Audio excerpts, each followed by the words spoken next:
Yes. Yeah, he took on the American. Yes, Andrew Tabiti. Yes, the American thing. Yes. The Mahama. Yes, I remember. Sharaf Mahama production. I remember that. Yes. So I remember that so well. He lost to Andrew Tabiti in a technical knockout. Now he took on Ernest Akushe. Ernest Akushe in about at the Bukom Boxing Arena on the 12th of September 2025. The 12th of September. This is Now in that bout, and I think I've seen videos online, Akushe received a lot of punishment. He received a lot of headshots. He took a lot of punishment from James Dixon. In the end, the fight had to be stopped. Now, if you listen to the reaction of the crowd, even the crowd, you could hear people shouting, Agbe Baubali, and Akushe's nickname is Baubali. Ernest Akushe's nickname is Baubali. His nickname is Baubali. And you could hear commentary from the stands, Agbe Baubali, Agbe, like he received a lot of punishment. I don't know if the punishment he was receiving was exciting the crowd, and so the referee couldn't stop the bout, or maybe they wanted to see the boxer disgraced. I don't know exactly what it was. But the fight continued, despite Baubali receiving so much punishment, especially so many headshots. And for our listeners, you can find the video on our stream.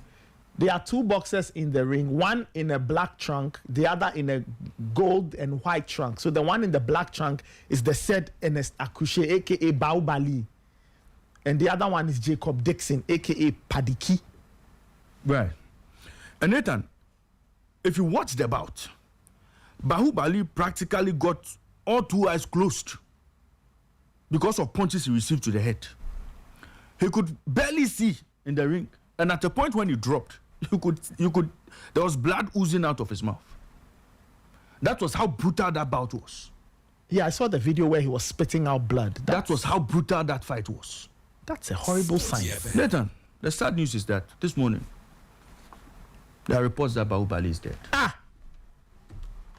Baubali has passed on. Ray, no, what are you saying? Oh, Nathan. Baubali has lost his life. Ray, come on. Oh, Nathan. He was taken to Lekman Hospital after he complained of not being well. And post medical diagnosis and everything, the man gave up the ghost. So as we speak today, Ernest Akushe, aka Baubali, Ray, is no more. Hold on. Oh, Ray, Nathan, if this is Nathan, one of you know me, I won't tell lies. Me, I won't bring anything I don't know. Nathan, as we speak, Baubali has died. But you see, Nathan, a lot of things have happened in Ghana boxing. Okay. A lot of issues have come up with regards to death or loss of life when it comes to Ghana boxing. One of the things we've consistently said is that, look, this Achiagbeshi behavior, we must stop it. These are Achiagbeshi fights that we organize, we must stop. These fights we organize to help boxers pad their fight records, we must stop. Look, if you look at James Dixon, and you look at his conditioning, and you look at Akushe of blessed memory, me, I've always known Akushe to be a light heavyweight fighter. I've never known him to fight in a cruiserweight, because Dixon is a cruiserweight boxer. Yeah, I mean, I'm looking at the two of them. Jacob Dixon looks considerably bigger. Thank you very much. You see? I mean, he looks bigger than this gentleman. Baubali is a popular boxer in Bukom. Okay? And Baubali on any day, would sell a bout for you. Okay?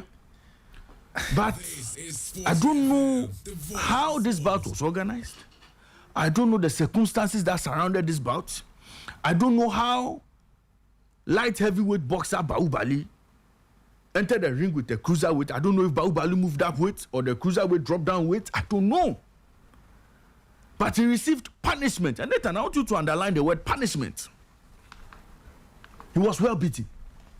Now, according to reports from the hospital, He died of internal bleeding. He died of internal bleeding. Pending post-mortem. That is So that's what the we are initial. picking up. That's Yes. what I'm picking up. But Nathan, you see, today, I'm upset. And why am I upset? You see, post the death of Nigerian boxer Olarin Waju, Yes. we were expecting a reset in Ghana boxing. Sporty And that reset was supposed to change how things happen in the sport.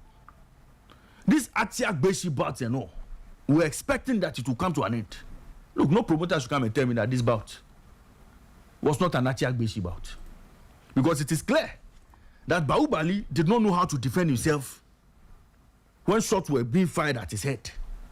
When he was receiving punches to his head, he clearly could not defend himself. And go and look at his fight record. How many times has he fought? He's fought about 6 times. All of those fights, they were trying to pad his own boxing career as well. They gave him a lot of Atiak Beshi bouts. Until I'm sure they possibly realized that he was not cutting it. He was not making the cut. Now he turns into the receiver. Nathan, he was beaten. Now, Nathan, do you know why I'm upset? Post the death of Olarin Waju, the sports minister, who had just assumed office, set up a committee to investigate matters surrounding the death of Olarin Waju, especially because of the conflicting reports that came. Okay? From the Nigerians and from the camp of Ghana. Yes. Nathan, the minister set up a committee, appointed Major Retired Amaka Amatefiu, a lawyer and a former minister for youth and sports, as chairman of the committee. In that committee, there was Peter Zuenes, former GBA president. There was Eko Asma, there was Sami Battels, there was Eddie Papo, there was Martin Engman. Look, Nathan, name them. People with lots of experience in the sport. People who understand the basics, the need tools of the sport. This committee Sporty FM. came up with a recommendation. And all of this happened somewhere in May. Came up with a report presented to the minister. The minister issued a document accepting the recommendations of the committee. All of those things have timelines. Accepting the recommendations of the committee and saying that he was going to make sure the NSA implemented everything the committee said.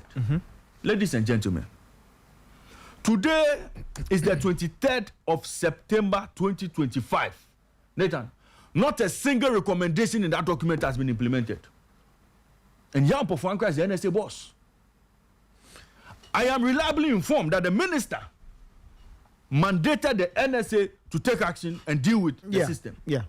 In the course of that, Abraham Nikwe, who was the GBA president, resigned. When the storm came, he resigned. And when he resigned, everybody said, oh, Nikwe was the problem. And once Nikwe was out of the way, everything was okay. This is Sporty FM. It was back and forth. Jan Pofuanka, the NSA boss, has never taken any brutal steps as far as implementing what the report said. Rather, he gave a 10-year extension.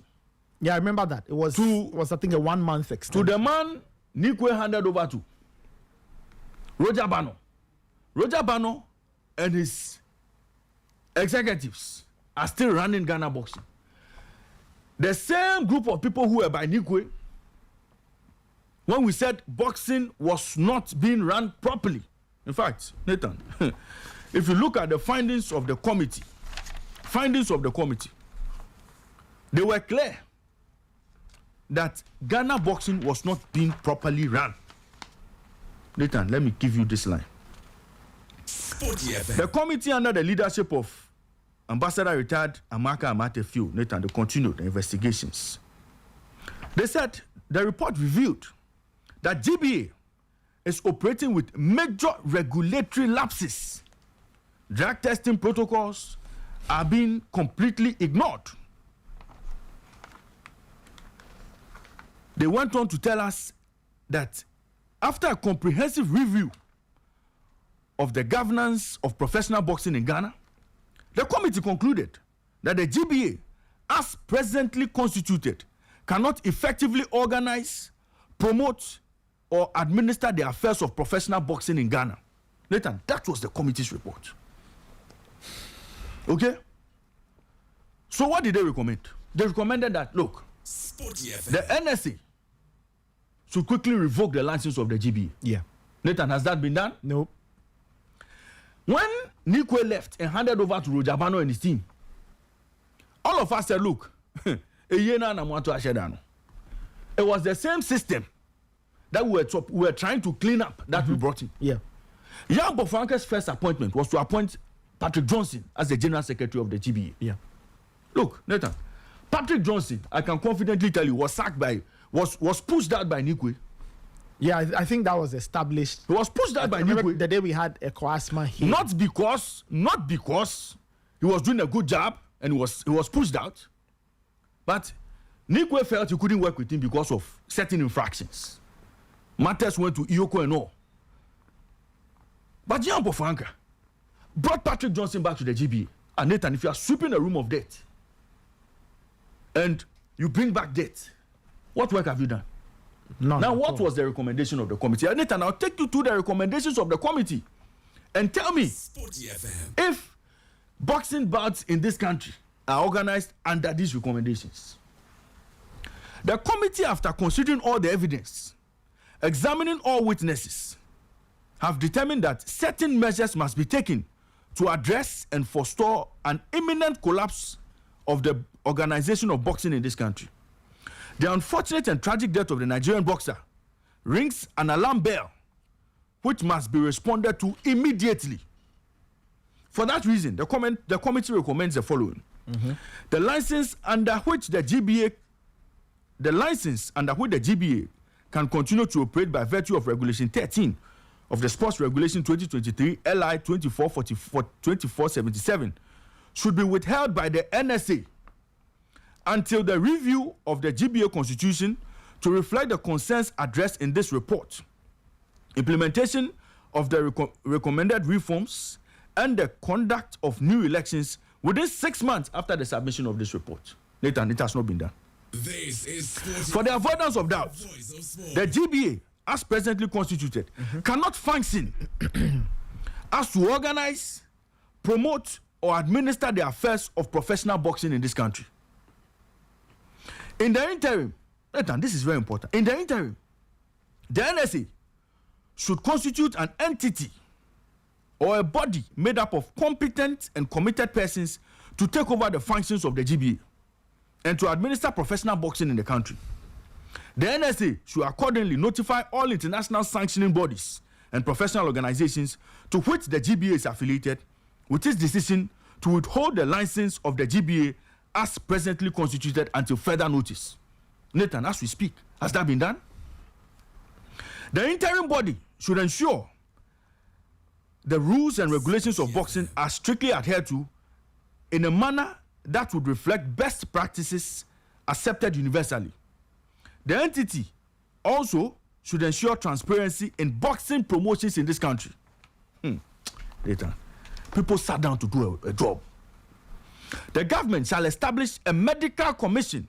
And this is a very important part.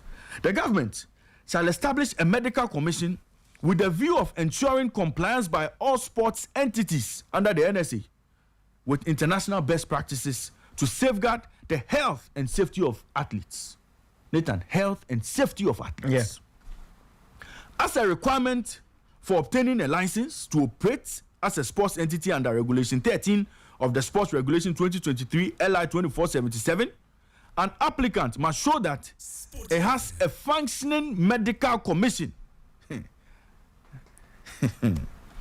The body appointed to take over the functions of the GBA, as stipulated in 3 above, should also assign the shall also be assigned the responsibility of putting in urgent measures to guarantee the safety and health of boxers in this country and abroad, including but not limited to A, appointment of a qualified physician to the Board of Boxing Oversight Body to supervise implementation of health and safety standards through the Boxing Medical Commission, Nathan, as we speak, we are organizing boxing bouts without a medical commission. We are organizing boxing bouts without qualified physicians. Nathan, if you want that bout, if there was a qualified medical physician sitting by the ringside, that bout gets stopped. Yeah. That bout gets stopped. Yeah. The work of the medical commission encompasses such areas such as, Nathan, 1, procedures for licensing of boxers. 2, procedures for licensing of officiating officials, e.g. referees, vetting of medical credentials of foreign boxers, ensuring release letters of boxers conform with statutory requirements for fitness to box, conducting pre-bout, Nathan, this is very important, conducting pre-bout and post-bout mandatory medical examinations. And this is where I come in. Baubali post-fight, who did a mandatory medical examination? Post the bout, after the boy had received this amount of punishment, it's in the document. The committee envisaged that post-bout, there could be medical complications. Of course. So, mandatory medical examinations. But Nathan, why didn't this happen? Because the committee's report has not been implemented. Why didn't this happen? It didn't happen because the status quo remained the same. The status quo remained unchanged after Nikwe left the system. This is Sporty Because FM. everybody thought Nikwe was the problem. Nathan, we are back. We are back to the same problem. We are back to the same challenge. The committee said the medical commission would ensure that pre-bout and post-bout mandatory medical examinations are conducted. Otherwise, the moment Baubali left the ring, the first point should have been a hospital. Yeah. Thoroughly have him checked. Yeah. If there are any challenges, they are addressed. Yeah. It didn't happen. That's what is done everywhere. After every bout, boxers are taken to proper checks. Look, you remember this bout? There was a bout, an international bout, Yeah. when the boxer claimed when he was being taken to hospital, they delayed the arrival of the ambulance. You know, after the bout, he had to go to Yes, hospital. yes. They did, because of the rehydration clause. Yes. He didn't take in Fluids. I think it was this Conor Eubank fight. Okay. So Eubank accused Conor Ben Eddie Hearn of delaying the ambulance that was taking him to hospital for their mandatory post-bout checkup. Nathan, that is international best practice, because they had a rehydration clause in there. So he was dehydrated completely after the bout. So they were rushing him to hospital to have him properly checked and all. And he accused them of delaying the ambulance and all. That's his beef with Eddie Hearn. Yes. So indeed, pre-bout, post-bout mandatory checkups are important in boxing. Yeah. Nathan, tell me that this bout, this syndicate, after organizing this bout, the promotion, after they did this bout, all of those things were done. Sporty FM. Let Again. in my digging, as you were speaking, I've discovered a video Yeah. that was published 2 days ago Okay. of the two boxers, Yeah. Messrs. Dixon and Akushe, Yeah. meeting at a restaurant Okay. and having a meal. Right? It's just light-hearted banter, blah blah blah. Right. This is 2 days after the bout. Good. And I'm looking. So post I'm the looking. bout. Yes, I'm looking at. Baubali didn't look too Yes. good in there. Post the bout. Yeah. The boy should have sought medical attention. And if indeed we had put in place a committee to stop all boxing activities, set aside all those currently running boxing, put in place that normalization committee that was supposed to steer the affairs of boxing, I am sure we would have had a medical commission that would have recommended that, look, what is the medical history of the boxer? What are the records of the boxers? What are the medical records of both boxers? Is it fit to fight? Post the fight, what checks have to be done? Nathan, all those things would have been properly lined up and done. Yeah. So that we won't have seen Baubali clearly in that video. You could see the boy's face was still swollen. Yeah, his face was still swollen. Nathan, people have sent us gory images, and you see, people shouldn't do that. They are circulating videos of Baubali on his unfortunate deathbed.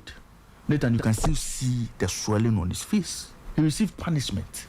For our listeners, once again, the videos are on our stream. The videos of the bout, Nathan, snippets are on our stream, so you can watch that for context. the committee further recommended the establishment of a framework for the provision of medical care and health services before, during, and after boxing matches, such as appointing ringside physicians, at least 2, one of whom shall be seated at the ringside all the time during boxing matches, ensuring availability of paramedics at boxing bouts, ensuring ambulance services are available, ensuring availability of medical emergency equipment, liaising with nearby hospitals with emergency services, and a neurologist if possible, establishing a framework for doping control.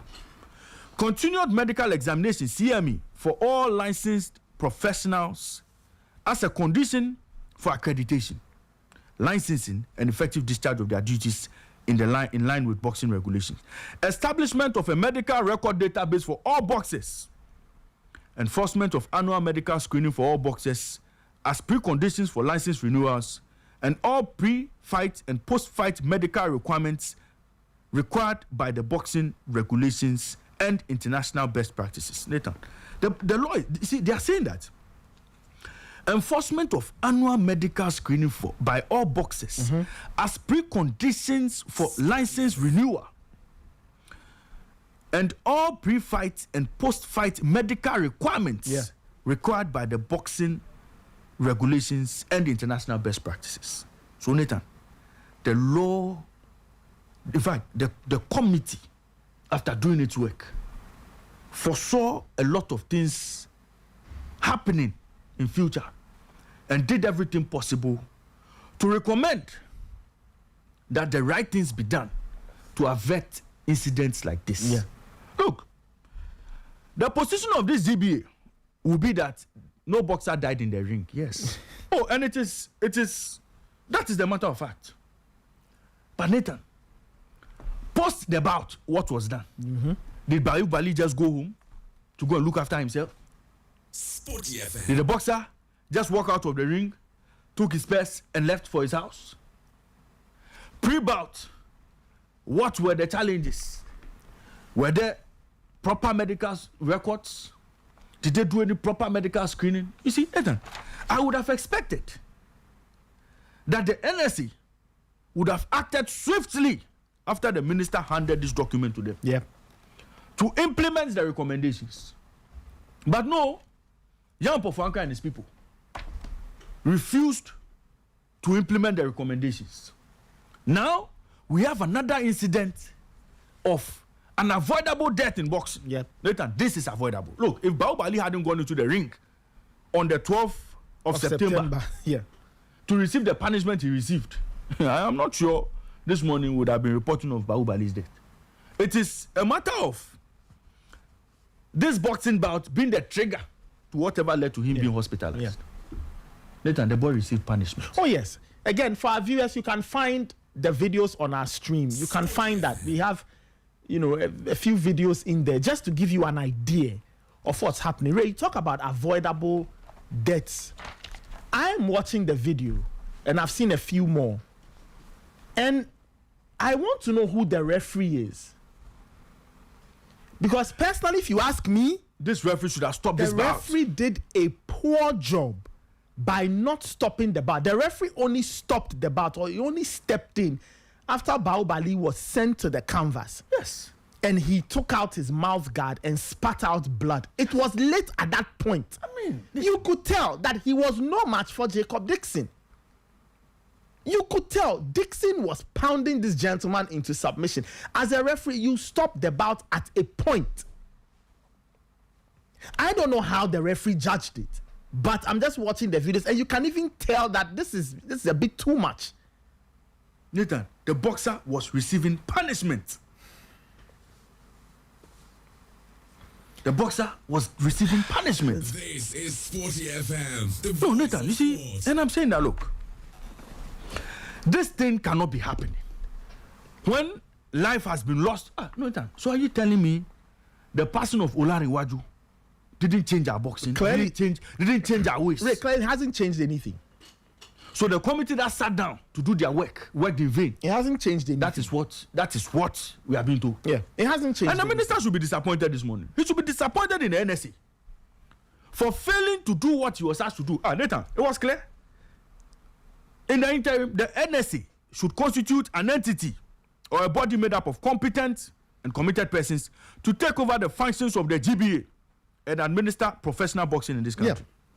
Nathan, did the NSA do the same? No, the NSA didn't. Jan Pofranka and his people, did they do it? No, they didn't. I hear that went appointing Patrick Johnson. To do what? Was Patrick Johnson not part of that previous setup? And Nikwe threw him out? He brought Patrick Johnson back. Is it not the same people who were working with Nikwe, Roger Bano and co? Roger Bano was his vice. Yeah. That he again handed over to. These are the same people steering the affairs of Ghana boxing, presiding over the Atiak Besi bouts. No, Atiak Besi is still happening. Otherwise, a cruiserweight and a light heavyweight have no business being in the same ring. And the results are there for all of us to see. Look, Nathan, let's be serious. Let us be serious. Ghana boxing cannot continue like this. Nathan, these crowd pullers, Baubali indeed, I hear was a crowd puller. So the promoters say, okay, we have a boxer, let's pull crowd, let's go and make a match. We don't run, you see. We don't run boxing. We don't run boxing because you have crowd pullers. Yes, there's whatever, but you need to ensure that the right things are done. How are you even setting up this bout?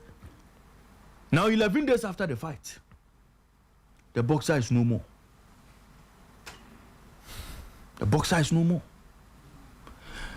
Olarinwaju passed. Weeks, months, we're pushing. Where's the report? Where's the implementation? It didn't happen. Another life has been lost today. Of course, they'll tell us it didn't happen in the ring. Yes, it didn't happen in the ring. But things had to be done post the fight. Yes. Because if the proper medical checks were done, they would have Ray, nobody goes through this kind of punishment and doesn't go through a mandatory post-fight medical examination. The medical check will show something.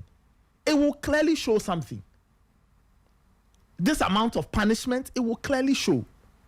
Later now, the boxer has passed.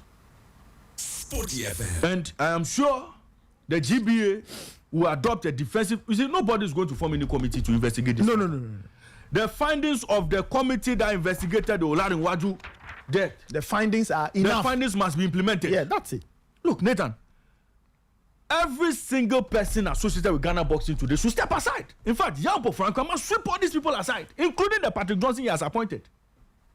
Let us fix Ghana boxing. I find the stance of the NSA boss really worrying because you see, he was giving a mandate. Look, he's scared of the boxing people. Jan Pofranka is scared. He was giving a mandate. The minister authorized, so he has the power of the minister and the NSA to have set up this interim management body. They come in, clean the house, create the modalities for a new chapter. Did it not happen in football? It happened in football. Absolutely. It happened in football. That is what we call a normalization committee. And you do it because things are out of order. So you do that to normalize things. Absolutely. So that you create the pillars on which you build the rest of the structure. But as to how this has been left unsupervised, you extended their tenure. The same people who were part of the old admin are still running around, running Ghana boxing. What really do you expect? When Mr. Nikwe's name was mentioned, it was mentioned because he was the head of the GBA. So ultimate responsibility falls on him. Absolutely. So if there's something wrong, he takes the first hit. But that is not the only hit. After he takes the first hit, you clean house. Then you start again. Then there was this opportunity to organize. Ray, I don't think the elections happened. No, it didn't happen. The elections were supposed to happen. It didn't happen. Jan Pofranka, instead of setting them aside, gave them a 1 month extension. I remember the extension. Which elapsed, I think, somewhere in August. Yes, somewhere in August. Okay? So, Nathan, this matter is very simple. If the NSA and Jan Pofranka had implemented all the things this committee asked them to do, we will not be here. We will not be here. Or even Ghana boxing will not even be organized until the room is properly sanitized. But no. We've seen a boxer receiving punishment, this much punishment in the ring. No medical person steps in. The referee looks on. There's no urgency, no seriousness, and a boxer's life has been lost. Not because he was home eating kinky and shit up. Nathan, do you know what a medical commission does? A medical commission attached to a sports federation, like boxing. Nathan, they are the people, if they say you won't fight, you won't fight. Nathan, do you know as we sit here? If I hit you with a punch, everybody can say, oh, is that normal? Is that? But if you don't get checked, nobody knows what could happen to you in the next few days. That is boxing. Boxing is a very delicate sport. It's touch and go. Listen, for listeners, if you don't quite understand what we mean by boxing is a dangerous sport, let me recommend this documentary for you. It's titled The Fight of Our Lives. It's a documentary concerning Nigel Benn and what bout was it? And Gerard McClellan. Right? Nigel Benn and Gerard McClellan. This is a documentary I recommend for everybody. Watch that documentary. See what has happened to Gerard McClellan. See what's happened to him. He went into a bout with Nigel Benn, a brutal bout. The guys were rivals at the time. This was in the mid-90s. After the bout, Gerard McClellan ended up in a wheelchair, and he's been in a wheelchair ever since. He's practically a vegetable, if you like. And apologies for that term, but that's Nigel Benn's boxing career was never the same after that. He quit not too long after to go into ministry. Yeah. But he tells you that bout changed him. And that bout changed he and McClellan. And the two of them, after that night, their lives went in opposite. They've not been proper human beings, if you quote unquote. Nigel Benn is in ministry, but he's haunted by that forever. Yeah. Gerard McClellan is now a vegetable, practically. Yeah. So when we say that boxing is a serious sport, we don't say it because we are joking. We say it because it's serious. You could actually die. Nathan. Nathan, to think of the fact that a whole committee set up to do a job, have done their job. Somebody has to implement. They've done the hard work. They've done the hard work for you. They've laid out the procedure. And they've shown you where the challenges are. Execute. Just execute. It becomes a problem. Now, another young boxer has lost his life because of medical reasons. One part of the reasons why the committee came in was supposed to cure the medical challenges around boxing. Exactly. Cure this basis syndrome and all. Nathan, boxers' licenses must be subjected to strict tests. Of course. They must meet certain requirements. Nathan, we are seeing all sorts of boxes. Because Ray, how do light heavyweights and cruiserweights? So the promoters should come and tell us. Let me. So I've been digging. I found the promotion for you. Okay. I'm going to read you the flyer. Right. It says Sports Education and Management Promotions presents Monaco, The Night to Prove. That was the name of the boxing event. The Night to Prove. The Night to Prove. As to whatever it is they wanted to prove. They've proven it already. Friday, 12 September 2025. The promoter is a gentleman called Lord Coleman. Okay. Lord Coleman. Venue, Bukom Boxing Arena, Accra, Ghana, time 7 p.m. Sponsored by SEM Promotions, which I'm assuming is the Sports Education and Management Promotions. I don't know who they are. Then there's a certain telephone number here, call/WhatsApp. They've provided some social media handles, long list of media partners. Nathan, it is clear that a lot of processes, protocols that must be adhered to when organizing these bouts. Post the whole Olarinwaju incident, nothing has changed. Nothing has changed. And who do I blame? The NSA. I will not blame that new Roger Bano committee or board. No, because they exist because of the NSA. Of course. Yes. So it's the NSA that takes ultimate responsibility. And I'm sure His Excellency Amaka Amatefiu and will be sad this morning hearing that their work has yielded no results for Ghana boxing. Don't be disappointed. Don't be disappointed. Because, look, Nathan, this shouldn't be happening. Of course. But it has happened. 7:59. So that's our sermon this morning. Listeners, you can go to our stream on Facebook. You can find the videos. Jacob Dixon and Ernest Akushe.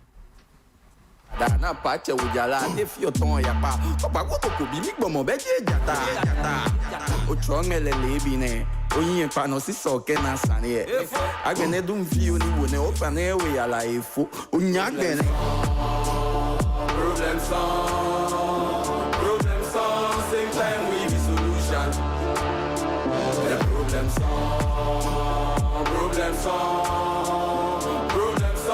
same time we be solution.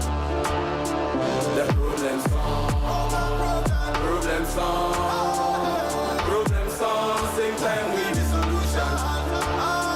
The problem song. 8 on the dot. As far as we've said what we've said this morning. Stop the Atiagbeshi. Atiagbeshi will kill people in this town. Atiagbeshi, it will kill people in this town. Yo. The NSA, you have a mandate. See, you have power. Use it. Later, today, if I'm sports minister, use that power. If I'm sports minister today, I'm sacking the NSA boss immediately. Without questioning, I'm sacking him. Oh, I'm telling you. You are sacking him.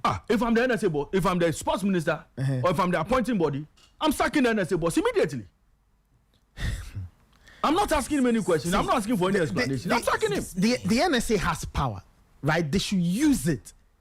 Do what they can. Reset boxing. Clean the space out. And then set the ground for some new things to happen. I don't know what. I don't get it. Chire, let's move on. It's 8 in the morning. Apache never lied though. He never told a lie in the chorus of the song. He says we are the problem. We are the solution. And he's not lying. We now problem and we are the same solution. Apache Bar Hotel. Wherever you are, Apache Bar Hotel. All right, let's proceed. Bandulu. Let's proceed. 054-257-1061. 054-257-1061. 054-257-1061. You can send me a WhatsApp message, right? Should we take calls? My producers, calls. We should take some calls. Let's take some calls, right? Let's take some calls. I'm sure people want to talk about Ballon d'Or. So if you want to talk about Ballon d'Or, no problem. You can call and talk about Ballon d'Or. You can talk about boxing, anything on your mind. We'll gladly love to hear from you. 054-257-1061. 054-257-1061. This is the Sporty Breakfast. I don't know if you have a caller on the line. Hello? Okay, not yet. We don't have a caller yet. 054-257-1061. 054-257-1061.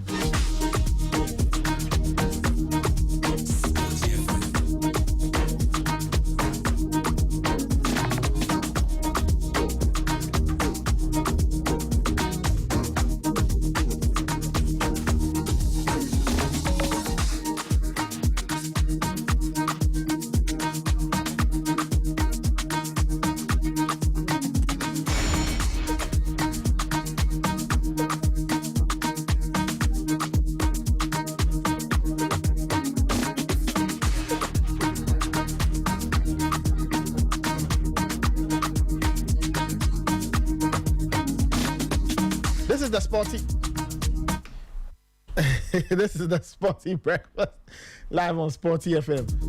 Oh, sometimes the gizmos can be quite strange. Anyway, 054-257-1061. 054-257-1061. Give me a call. I don't know what you want to say this morning. Do you want to talk about Ballon d'Or? Do you want to talk about Hearts of Oak getting their first win of the season? Do you want to talk about boxing, right? And the reports we are hearing that a boxer named Ernest Akushe, aka Baubali, has passed on at the Lekma Hospital 11 days after a bout. And the reports we are picking up say that he suffered from internal bleeding, right? He was involved in a bout, got pummeled, took lots of hits, and this has happened. You can give me a call or give us a call and let's know, let's hear from you. 054-257-1061. 054-257-1061. You can equally send us a WhatsApp message. Right? You can equally send us a WhatsApp message, and would love to hear from you. You can send us a WhatsApp message on the number 054-257-1061. 054-257-1061. Yesterday, Accra Hearts of Oak beat Dreams FC by a goal to nil in week 2 of the Ghana Premier League. So Hearts of Oak getting 4 points on the board, right? 4 points on the board. So they are unbeaten, but I'm sure fans would have loved 6 points, But Hearts of Oak have 4 points from 6 yesterday. They beat Dreams FC. Their first win over Dreams in 6 games, right? And so in the last 6 games, Hearts have not gotten anything from Dreams, and they finally got that yesterday. So you can give us a call, 054-257-1061, or you can equally send us a WhatsApp message, right? Or you can call our other number, 030-279-4805, 030-279-4805. Okay, Naruto from Koforidua, he sent a message. It says, can you please give us the title of the documentary? The Fight of Their Lives. Or is it Fight of Our Lives? I have to just double check the title for you. It's I'll check that title for you in a bit. The the Nigel Ben thing. Hold on. I'll get you the name. Yes, The Fight of Their Lives. Yes, that's the documentary. The Fight of Their Lives. You should watch it. It's a very gripping documentary. Okay. 12 in KG says the Baubali news is sad. It says the NSA boss should resign. He has failed Ghanaian. So that's 12 in KG. Sporty FM. This one says the appointment of Jan Pofranka as NSA boss has really brought his competence to the fore. The management of our sporting entities hasn't gotten any better. Okay, and he's struggling to implement the recommendations of the committee. Okay, so those are some thoughts. Those are some thoughts of the listeners. I think we have a caller. On the line. Mr. Q. Yeah, hello. Yeah, MC Kobe Perry here. Kobe, what's up? Of course, I'm enjoying the show. Ghana, we brought our problem. We go be the solution. But the unfortunate part is we would fail to realize that we are the solution. Mm-hmm. And then this will always go on. You have been saying this for the past 7 years, 10 years of even listening to you. This is not the first time, of course. Governments have come, administrations have come, new NSA bosses have come. Trust me, this will not go anywhere. Just a few months ago, we had this whole banter with Nigeria over their dead boxer. Rest his soul. May God rest his soul. And when we faced this, and you said this I think you guys should even do a documentary about it. There was a podcast about it. Those who don't follow the story should go to our Sporty stories. Mm-hmm. There's a podcast. There's a whole podcast about it, and still nothing happened. The records are there. Okay. Raymond went to Nigeria and back, followed the stories, but still we decided not to listen. So let's just skip this story. And we will just not do the right thing. That's the thing. Unfortunately, we will not do the right thing. That is what I have realized. Because last week, I think I was telling Raymond or something that Kawawa was in Tokyo, and after Kawawa finished the championship, the athletics championship, he was telling me about the fact that he has not seen any cleaner in the Japan Sports Stadium in Tokyo. Mm-hmm. He didn't see a cleaner there. Like, he didn't see a cleaner in the stadium. Yeah. 30 minutes after, he was doing a recap, and there was no death in the whole stadium of almost 60,000 people. Mm-hmm. So it was not the fact that there was no cleaner there. It was a cultural problem that he realized. It was a cultural thing that he realized that the people are not used to making death. And he was laying an example that even when they traveled away from Japan and came to the World Cup, when everybody made death, they cleaned up. So you see, so there's a trajectory. It is in their nature to be clean. When they are outside their comfort zone and people make death, because it's in their nature not to be dirty, when they see that, they clean it. Even when it's not their responsibility. And it showed when the whole world's eye was at Japan. And there was no need to be a cleaner there. They just cleaned up. That's how they are. Now, let's traject it to Ghana. Mm-hmm. We are used to doing things without repercussions. There's nothing going to happen. Nobody's going to be held responsible. There's no level. There's nothing. Nothing is going to happen. Okay. So we are used to it. So if you say it 100 times, let them shoot someone, let them kill some. If someone dies next week again, nothing will happen. All right. Because there are no repercussions. There's nothing going to happen. We'll just talk about it.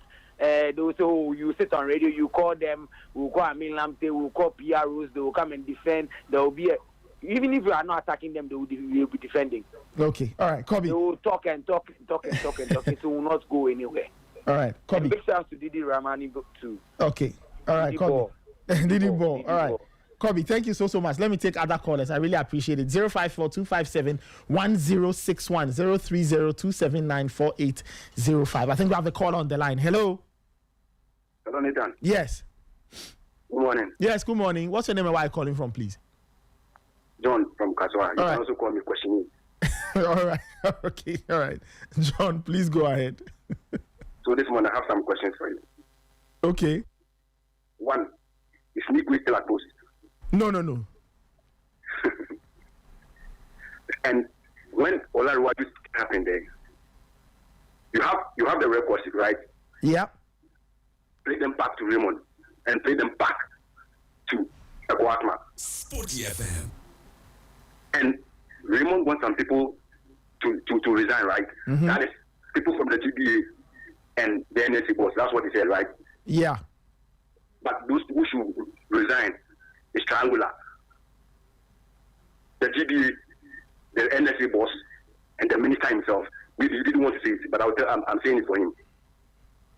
Okay. That's what I have to say. Thank you. Okay. All right. Thank you so much. 054-257-1061, 030-279-4805. 054-257-1061 and 030-279-4805. I think we have a caller on the line. Hello? My God. Yeah.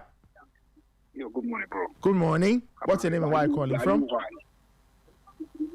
Hello? Yep. Why? Why? What's up? I'm the first call. I'm the person who called first, but I didn't answer my call 2 times. At the time we had an issue with the line. Apologies. This is Okay, because there's a traffic here, so I have to make fast. Yeah, there was an issue with the line. I can't lie to you. Charlie, my shout out to my nigga for the studio there, Raymond. Okay. Ray. Raymond. Yeah. Charlie, I'll be. Yeah, man. Thank God. Me too, day. Fantastic. Yeah. Charlie, I'm so happy to hear that Rasafo grab their face win. That's a good win.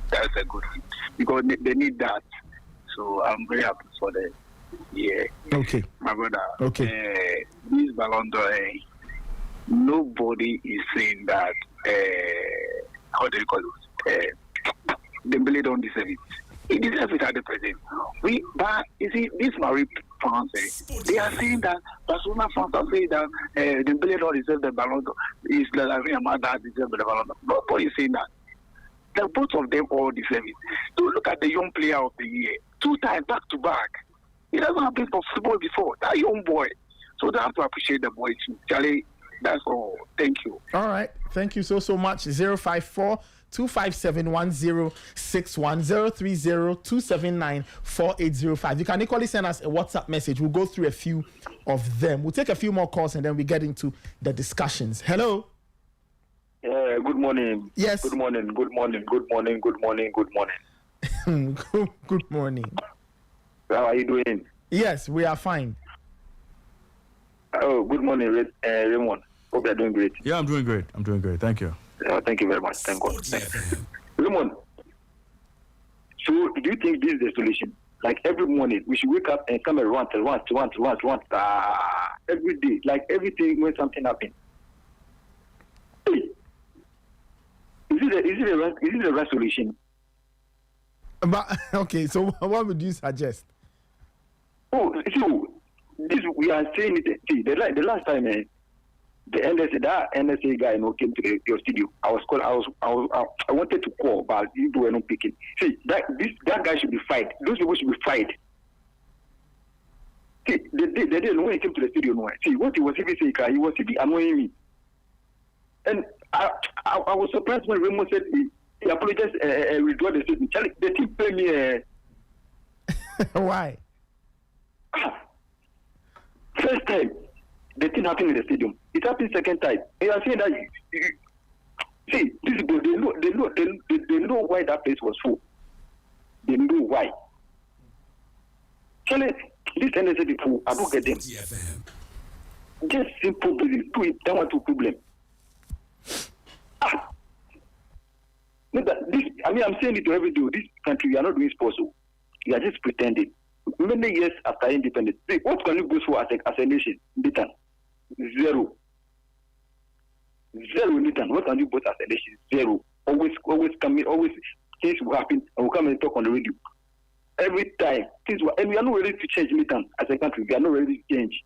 There's nothing better. There's nothing better. Is it? Tell it like everything made better for the country inside. Everywhere, every sector. Boxing, sports, athletics, government, even governance, everything. Nothing is going on well in this country. Data. Okay. Charlie, all right. Raymond, calm down. This boy don't know even listen to you. Don't worry. Go get some 1931 B and Charlie, go and find your place and go and Charlie, go and chop some food. This is All right, Emmanuel, thank you so much for your call. What kind of country is it? All right, 054-257-1061. We'll take two more calls, and then we'll talk a bit about the Ballon d'Or, a 69th Ballon d'Or ceremony held last night in Paris. Hello. Hello. Good morning, Nathan. Yes, good morning. What's your name and where are you calling from? My name is Lamin, calling from Tuesday. Your name is Lamin. Yeah. Okay. All right. Please go ahead. So are you telling me that Baubali Ego? Yeah, that's what we are hearing. Oh. I think the NSA boss needs to resign. But you have the power to do things right. Then I don't know whether he was trying to favor some people by not doing the right things or I don't know. Well, this thing cannot be going on. After or whatever, we've never learned anything from it. The next thing is this. Very soon we'll be here, Spider-Man is there. If Baubali is able to die. They should be careful with how they are doing this Ghana boxing thing. And if they are not capable of doing, they should stop doing boxing. I mean, you can use the Bukom Arena for other things. And if they know they cannot organize boxing properly, then they better stop doing boxing. Well, I don't know. Everything was poor. Football, athletics, boxing, everything. Why? A country called Ghana. Oh, no. In fact, I don't know why God even brought me to this part of Africa. Don't say it. I don't know about what can you say? I don't know everything in this country. That everything is not football, if not boxing, athletics. Every day, back and forth. How are we running our sport? Our sport is like we don't know nothing about it. We are just doing something. You just said the name too. You also put the name. If you know you cannot, you better stop. And I want to ask Raymond is countryman Songo his brother. Because the way the man every day is that on fire, never the quench you. Hey. Okay, all right. Thank you so much for your call. All right, thank you. Let me take our final caller, and then we proceed. It's 8:19. This is still the Sporty Breakfast. You can equally send us a WhatsApp message, 054-257-1061, or you can call 030-279-4805, 030-279-4805. This is the Sporty Breakfast. You're listening to us live on 106.1 FM. You can get us on social at SportyFM_, on X and Instagram, and on Facebook at Sporty FM. Let me take this caller. Hello, Nathan. Yes. This is Eric from Adenta. All right, Eric, please go ahead. Yes, Nathan, I want you to say something. You see, worse than telling a lie is to live the rest of your life changing the truth to a lie. Do you remember Olympic Games 2008? Do I remember Olympic Games 2008? Okay, what's... How many athletes did Ghana take to the Olympic Games? Wow, that... When we came back, what did we say? You remember the Brazil World Cup? How many years ago? When we came back, what did we say? When this boxer died, they formed the committee. What did they say? You see, we go, we wash down, then we come back into the same mud. Because all we care about is money. All we care about is money. Not the people who are sacrificing to entertain others or bring money or bring employment. If government would do due diligence, just due diligence in sports, sports employs 10 times more than the people government can employ. But due diligence, we can't do. Due diligence, we can't do. It's sad. It's sad.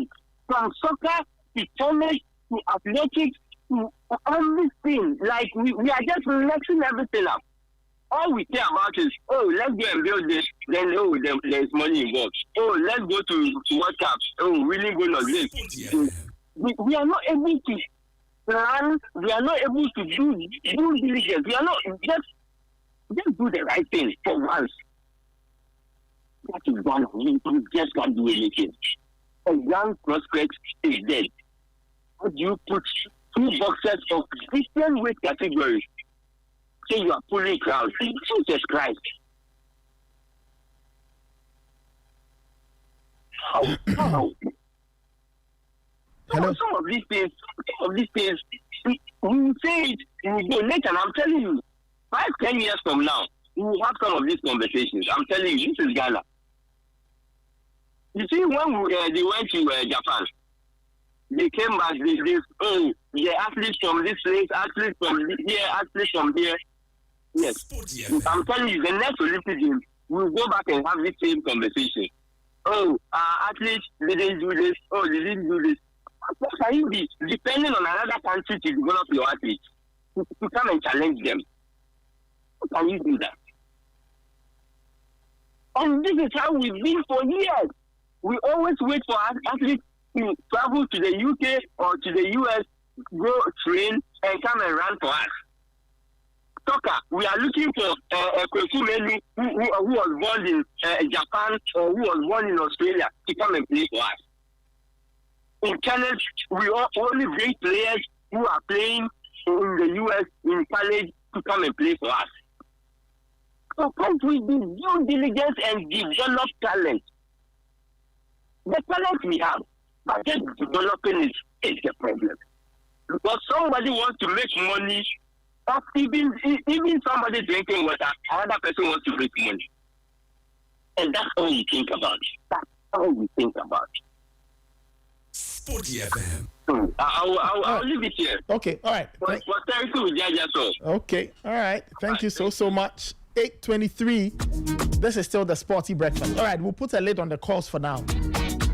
Let me read a few of the messages. This one says, it's so sad how we do our things in this country. Says this young guy just died just like that.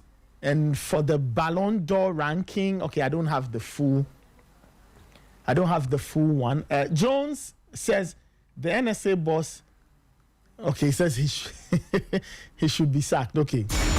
All right, 824. Okay, let's talk about the Ballon d'Or. Now, the 69th Ballon d'Or.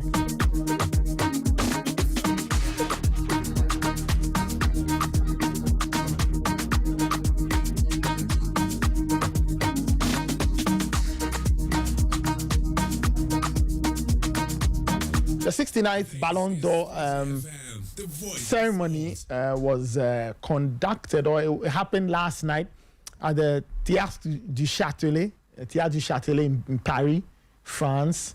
And in the end, it was Ousmane Dembélé who won the Ballon d'Or. Let's just take you back to last night. For if you missed out on what happened, here's a feel of the presentation or when it was announced last night. The absolute elite of world football. Yes, it certainly is. And of course, you all know that means that there are 2 players left. Ladies and gentlemen, the contenders for the 2025 Ballon d'Or are Ousmane Dembélé and Lamine Yamal.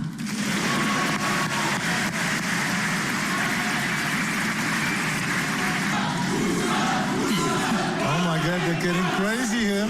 Getting crazy. The moment has finally come. One of these 2 players will be remembered for eternity in the history of football. Yes, you guys all know this. This award is reserved for legendary players only. Lionel Messi, Cristiano Ronaldo, Zinedine Zidane, Van Basten, Johan Cruyff. And me? And you, Ruud, yes, okay, as well. And one of the 2, Ousmane Dembélé or Lamine Yamal. Who's going to win? Okay, Ronnie, Ronaldo, Ronaldinho, whatever you want to call. You can unveil it.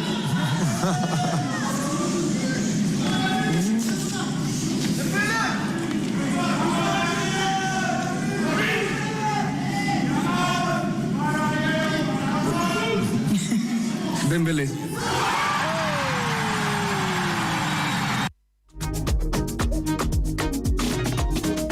Ousmane Dembélé winning the 2025 Ballon d'Or. Quite interesting there. Ousmane Dembélé winning the 2025 Ballon d'Or. Lamine Yamal came second. Vitinha came third. There was actually a top 30. I'll see if I can run through maybe the top 10. I think it makes sense if I run through the top 10. So Ousmane Dembélé winning there.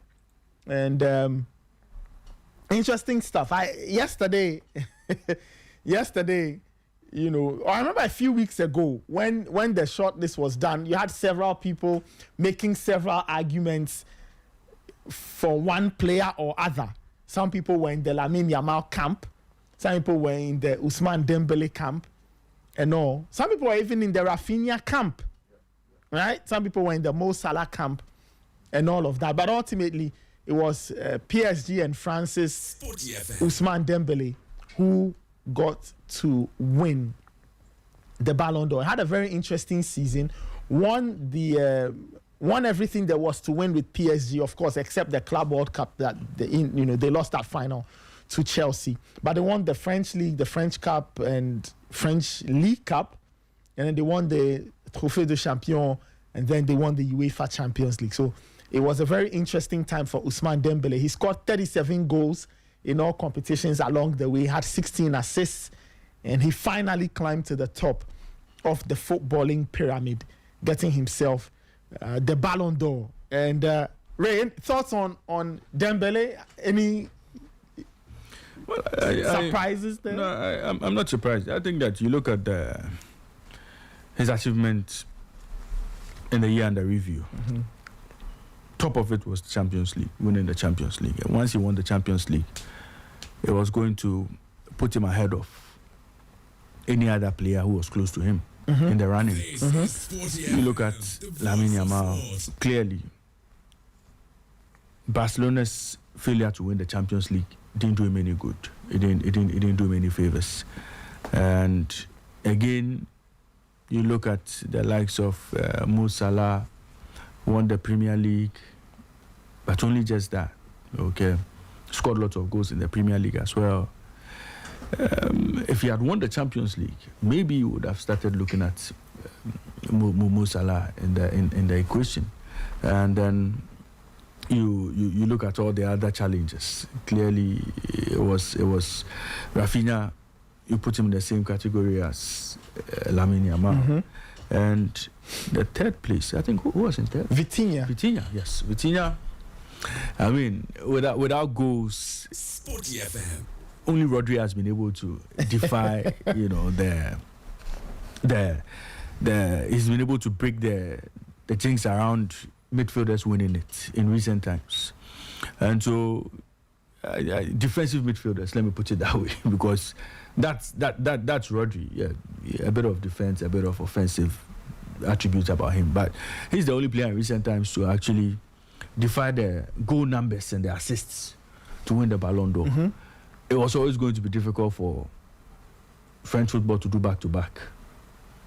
You get it was going to be difficult. But what if like Vitinha was like the favorite? But if he had won it, do you think he would have deserved it? Do you think there would have been lots of arguments assuming Vitinha won? Well, the argument would have just been taken back to Rodri.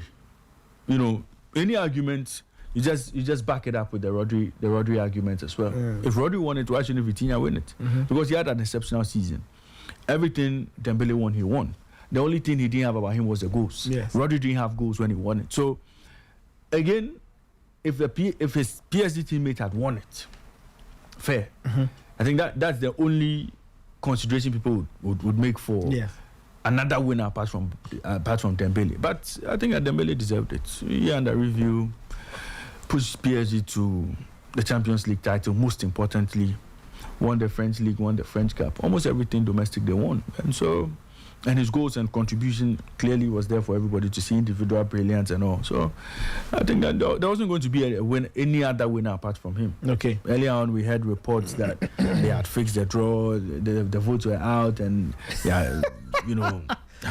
heard those things. Yamal had won it and all. I mean, all of those ones were rumors, but I think that this is one of the draws that not too many people would have a problem with. Not too many people would argue as to whether the rightful winner won it. Unlike the Rodri-Vinicius case, in the Vinicius-Rodri battle, we were all expecting Vinicius because of how well he did in the Champions League, pushing Real Madrid all the way to actually win it. But it didn't happen. Rodri, there was a good case for Rodri as well. So, I mean, but it was still contentious. Yeah. A lot of people still believe till date that Vinicius should have won. But this one leaves us with, very little controversy, very little talking point.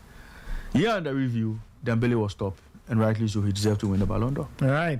Let me get to the line. Michael Asaibedu is joining us. Michael, good morning. How are you doing?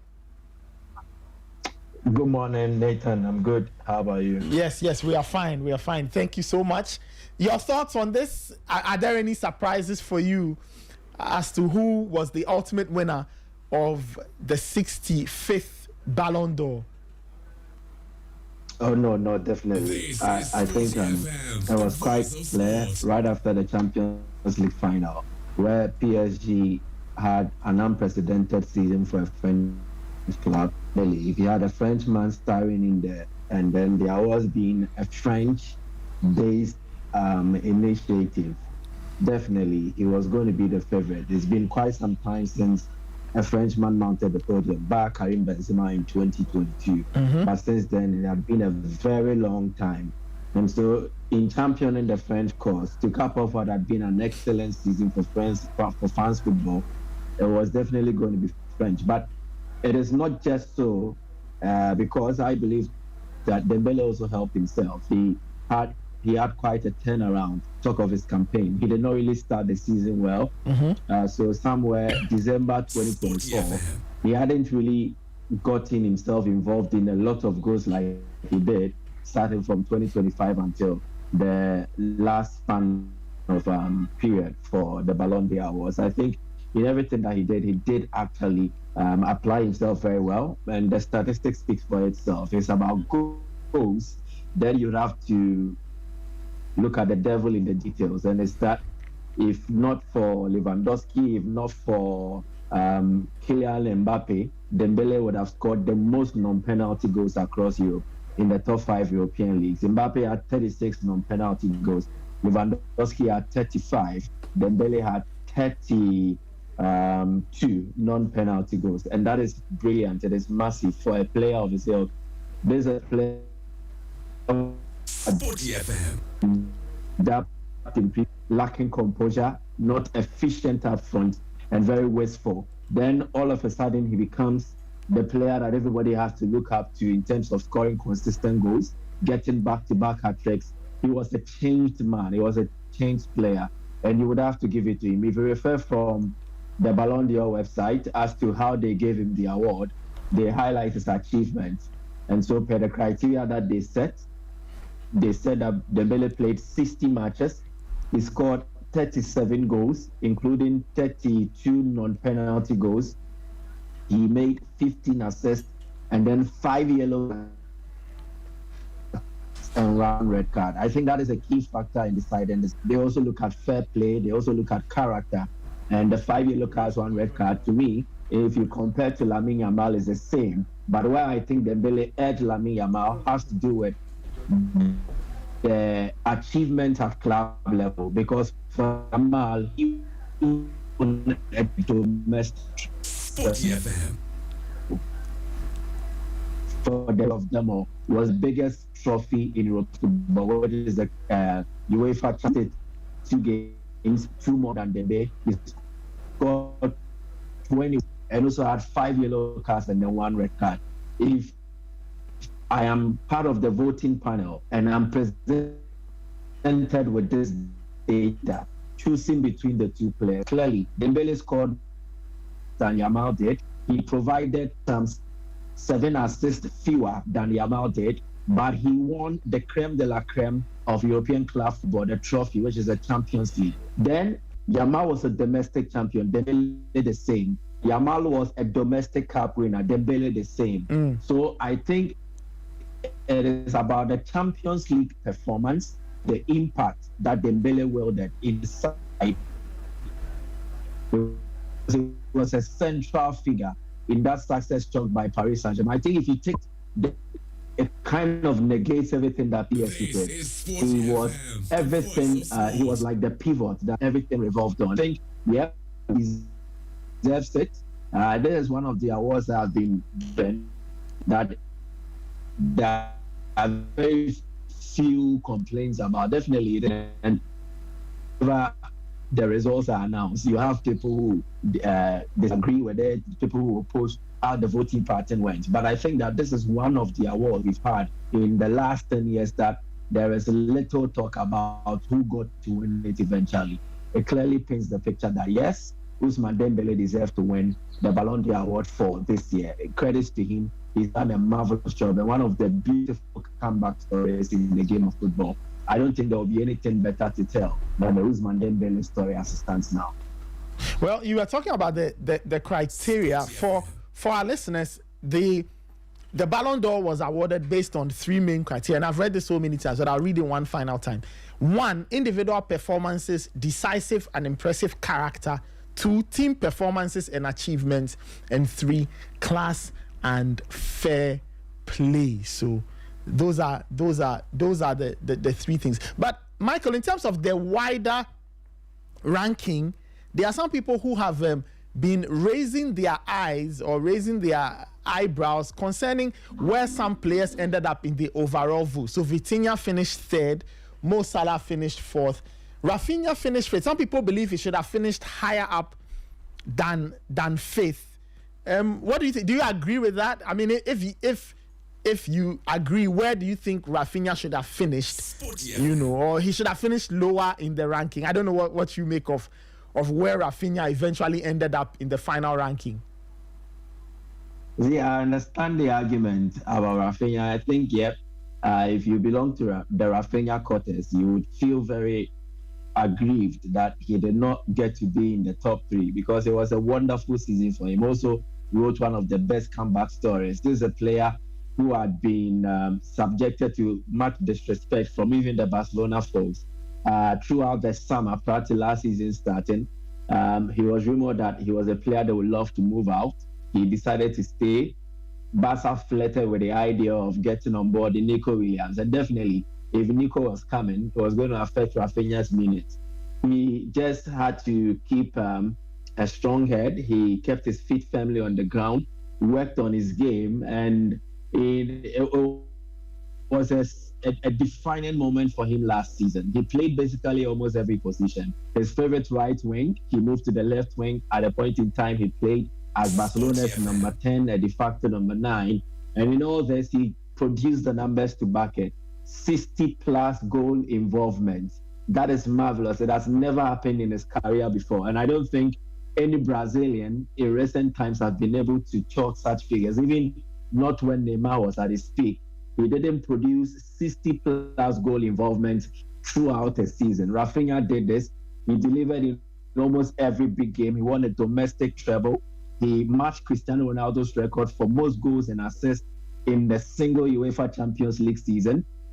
You just have to refer to Rafinha's his list of records that he broke, the goal scoring records that he made for himself, and it is all that impressive. But then again, it has to do with the achievements that his club did, and you would have to compare to players who were ahead of him. Rafinha did not get the most goal involvement across Europe last season. It was Mo Salah. So individually, in as much as he had an excellent season per his standard, he was not better than Mo Salah in all goal involvement, as has been adjudged by the Ballon d'Or folks, and also according to Opta analysts and the others. The data that they've produced shows that Mo Salah was better in terms of overall goal involvements in Europe than Rafinha did. Again, you have to look at his achievements. Did he achieve more than a player like Vitinha? No. Vitinha won at club and national team level. He was a winner with the Portuguese national side as regards the UEFA Nations League, and then he won the quadruple with Paris Saint-Germain. So the same measure that Dembele used to edge Lamine Yamal was similarly what Vitinha used to edge someone like Rafinha in here.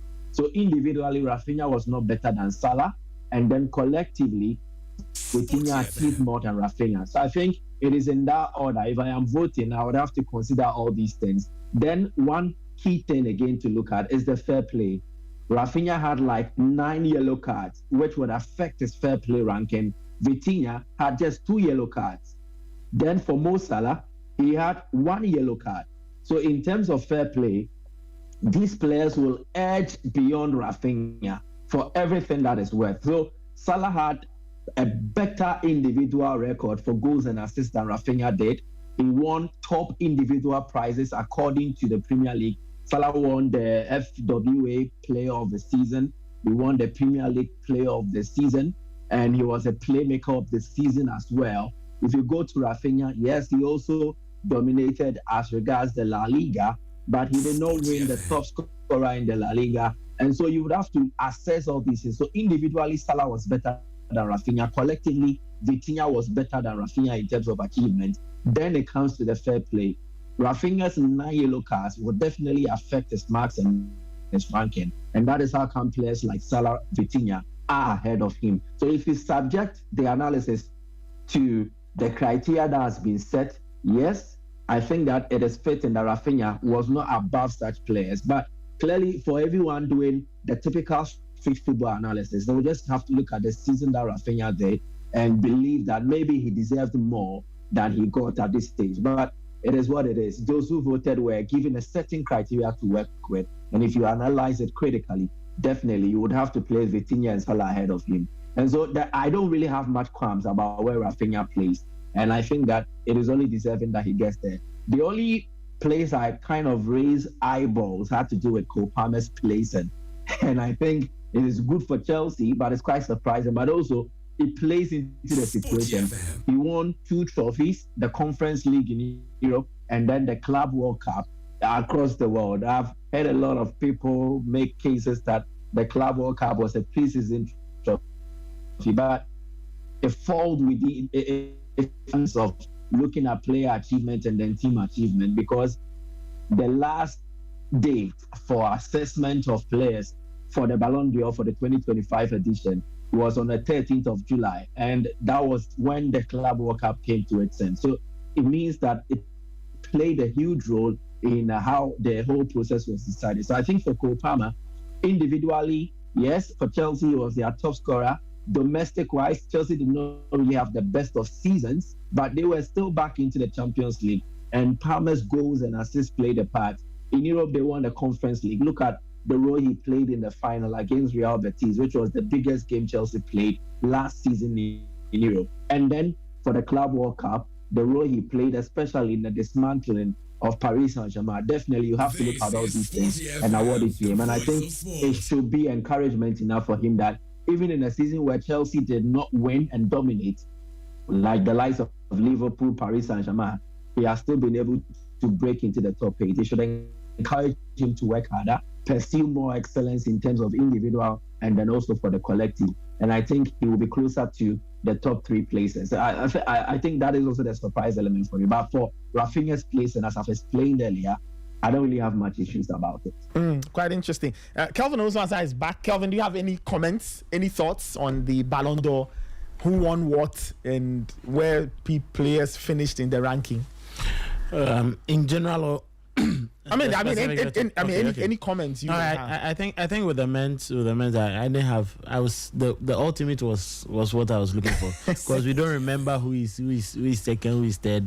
That one is, I don't care about it. But the ultimate going to Ousmane Dembele feels very right for me, and I think that it was very much expected.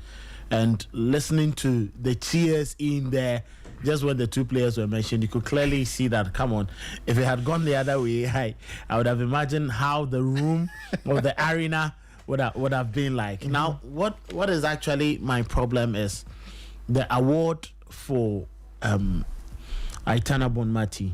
In terms of the women's Ballon d'Or. It's something that it's one that many have haven't welcomed. It's been greeted with dismay and then disbelief and questioning about how the votes were cast and whether rightfully Aitana Bonmati was the best player for the last year. Mariona Caldenti was excellent, winning the Champions League for Arsenal, getting to the finals with Spain. And yesterday, what was even surprising was they even showed the penalty that she missed against England. Meanwhile, there was Alessia Russo, who's won the Champions League with Arsenal, scored lots of goals, and won the European Championship with England, where she played a very crucial role for the Lionesses. So ideally, critically, is the reason why at times, vote for these awards make it so questionable, because it's a matter of popularity and choice. Like we're saying, if it was about pure football that should give votes, I'm not sure Lamine Yamal should have rated over Rafinha last season. It shouldn't have happened. And even with the vote, Pedri was good for Barcelona, but would you say that he played better than Fabian Ruiz? Ruiz finished below 10. I'm like, how? What happened? For a player that went about 4 different trophies last season, and you come to tell me that Lamine Yamal was just more brilliant than him in the season. Why? Pedri finished 11th. Yes. And then what do we call it? Fabian Ruiz. I'm trying to find around, I think, is it 20 plus or what? Well, he finished 24th. Thank you. Look at the gap. And it's all about the votes and choices.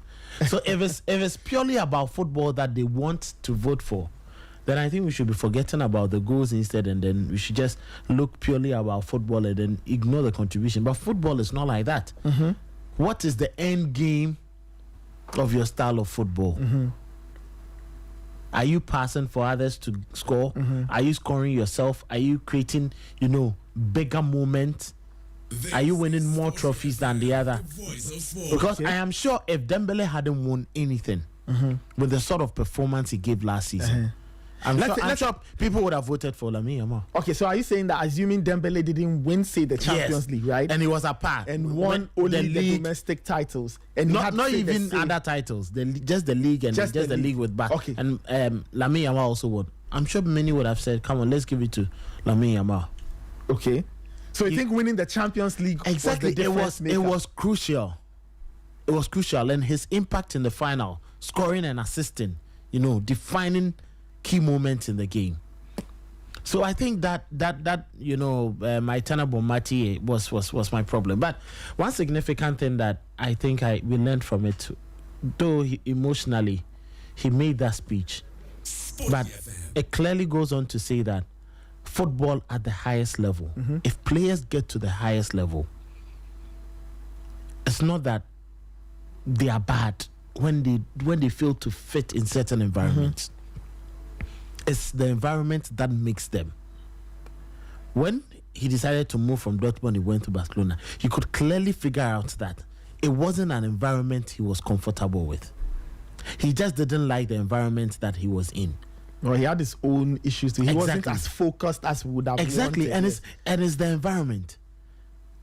But when Enrique came to PSG, he created an environment that triggered him to bring out the best out of him.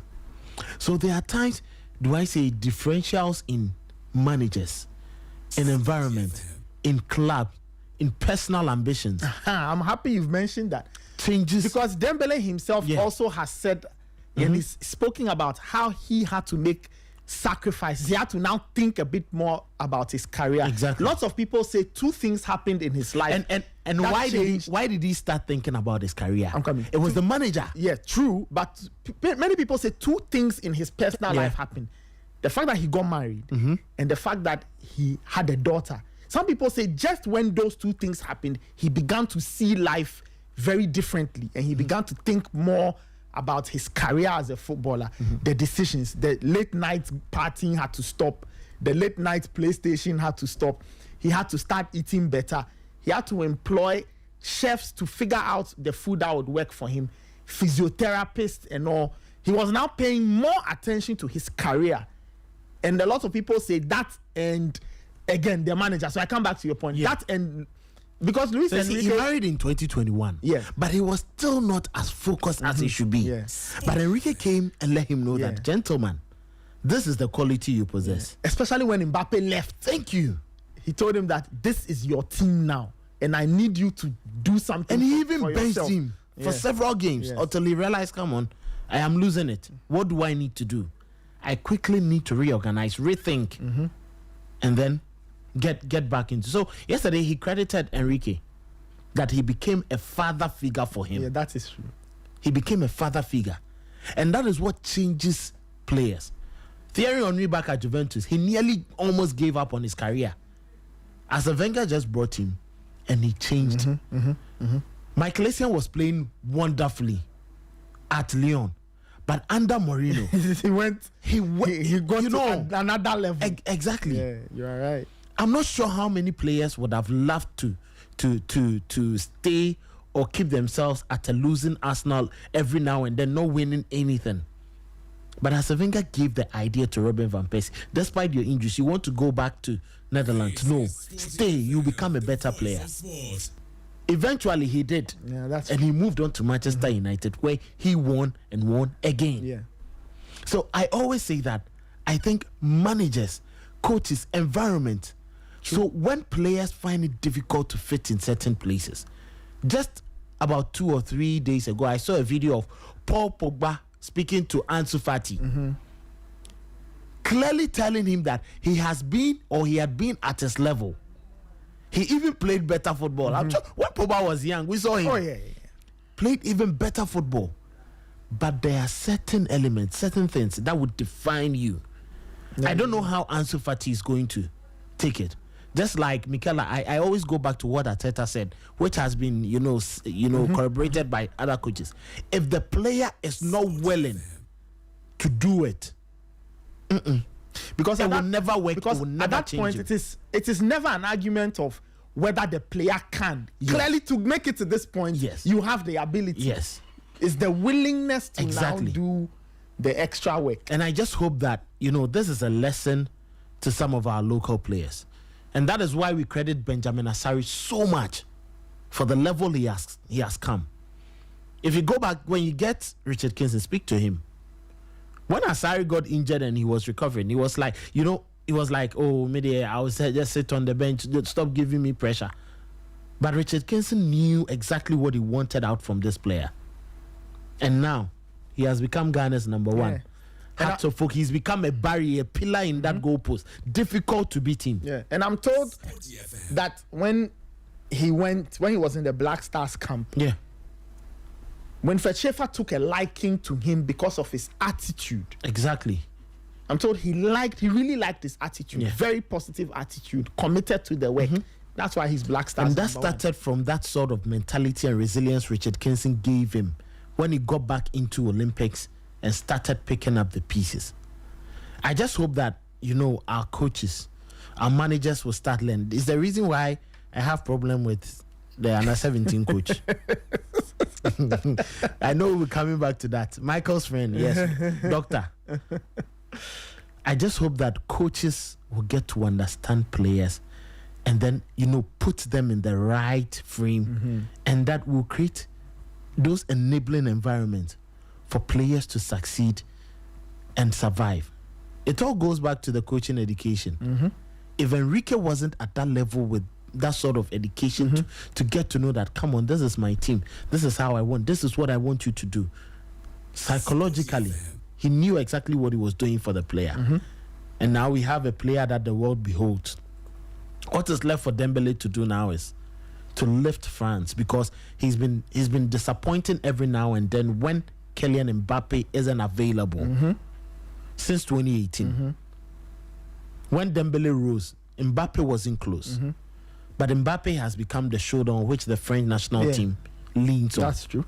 At this level, this season up till the next World Cup, if he's truly, or he wants to live and maintain that legacy that he will be remembered, he has to push France.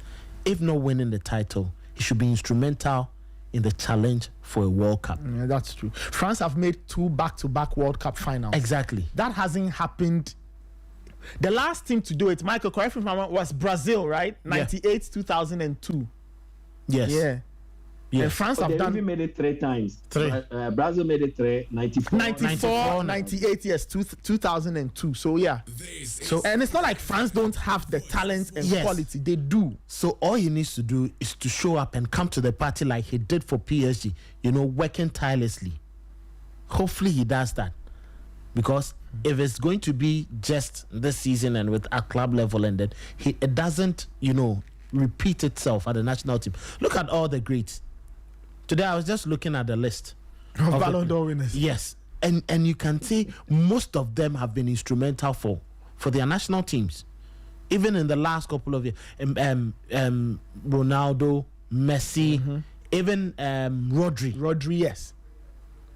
Karim Benzema was silent from the French national team, but when he got back in there, he was scoring every now and then.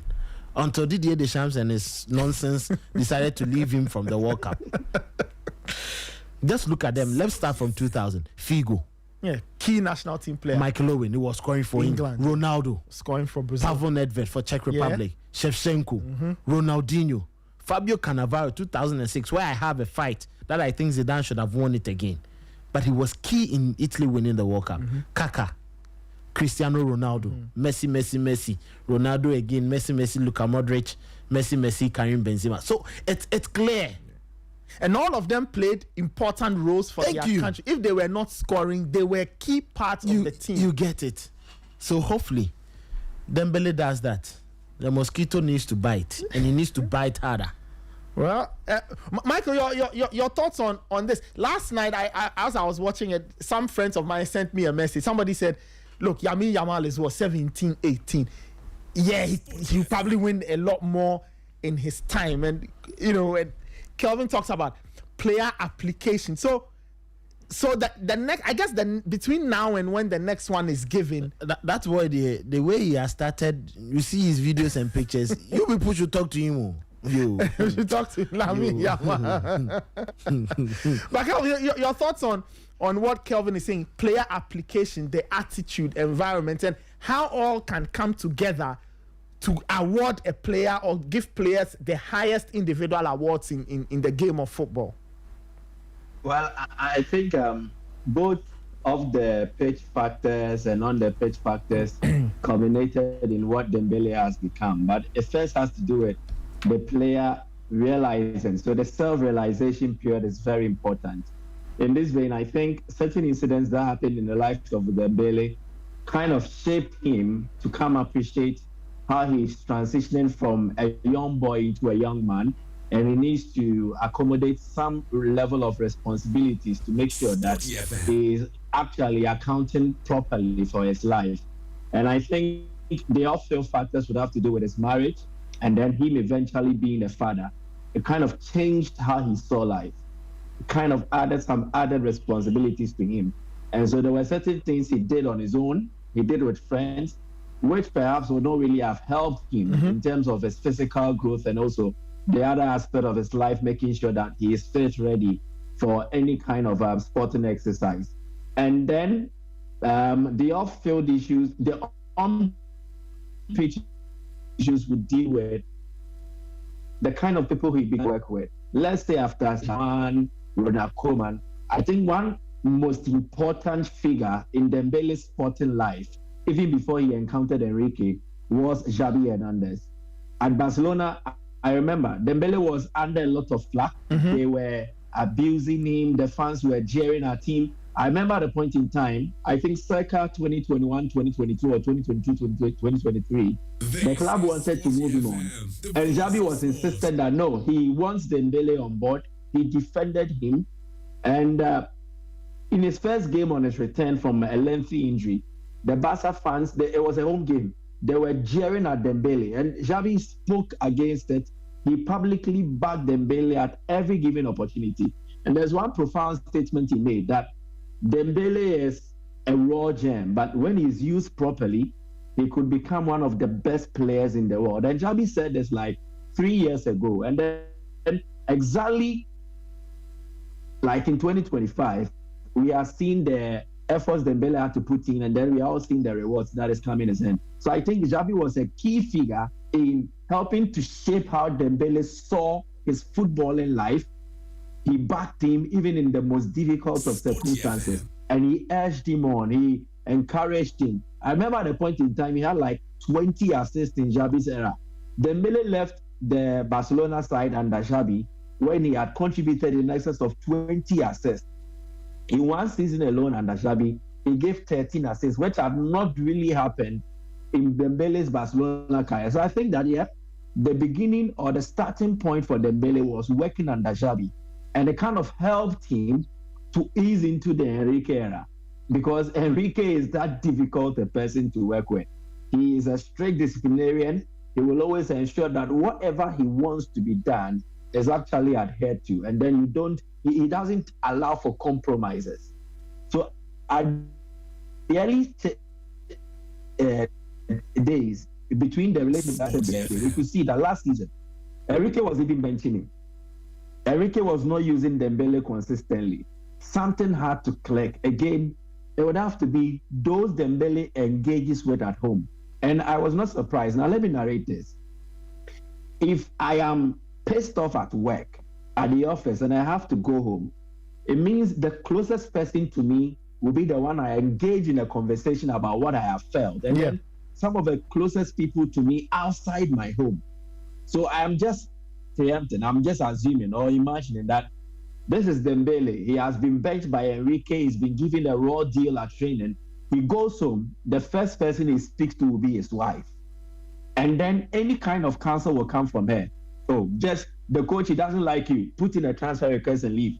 Oh, you are one of the best players. Just do as you wish.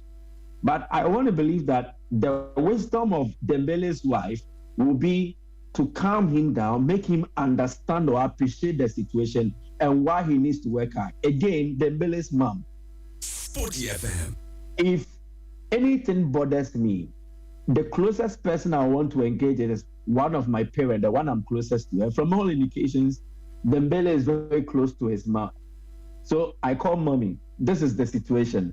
Then a mother's advice to her son. This is what you should do. Calm down. Do this. So I think that it is who Dembele was now engaging with. They played a crucial role in shaping his understanding of situations and then shaping his attitude. So check the events. Marriage in 2021, giving birth in 2022, and then being close to his mom. It kind of shaped him into becoming the young man that he is, accepting responsibility and understanding that I need to work for the collective. Now he needs to work for his wife. He needs to work for his daughter. Okay, let me also work for the team. Let me make sacrifices to how I want my intentions, which can be tapped into or brought into the Dembele narrative. And it fits perfectly. A wise wife, a mother's love and care and counsel, and then a player transitioning from a young boy into a matured young adult. And I think it fits the Dembele narrative very well. I understand what Kelvin said about Lamine Yamal. It will get there for him. It is not easy. And you see, I keep saying this. So far as Yamal's excesses off the pitch is not creeping into his on-the-pitch performance, I think it is okay. But it will get to that stage where he comes of age and comes to appreciate some of these things. So Yamal is not like Dembele now. Yamal is like Dembele some years ago. He didn't care about anything. He lived a carefree life, play with friends, play video games late into the night. He needed teammates to remind him that we need to report for training at this point in time, as evidenced by Samuel Umtiti. But now, I don't think anybody would have to call Dembele about training time. I don't think anybody will have to remind Dembele that you need to work hard for the team. He has come to appreciate all these things. Yamal will also get there. But for me, even if he did not win the ultimate, it is still a big win for him. I don't remember the last time a teenager made it onto the podium, into the top 3 of a Ballon d'Or. I don't remember it. Maybe people can remind me who was the last teenager to do this. So it is encouraging signs for Yamal, even in a season where there is a lot of debate that he did not deserve him to be in the top 3. He kept forcing the narrative, pushing Dembele to this level. I think that it is an encouragement for him that if he continues to work harder, make some 1 or 2 adjustments about his game, then definitely he will be in the Ballon d'Or conversations proper. So very beautiful storylines about life and sport. You can never disentangle the two. They will always have to come together.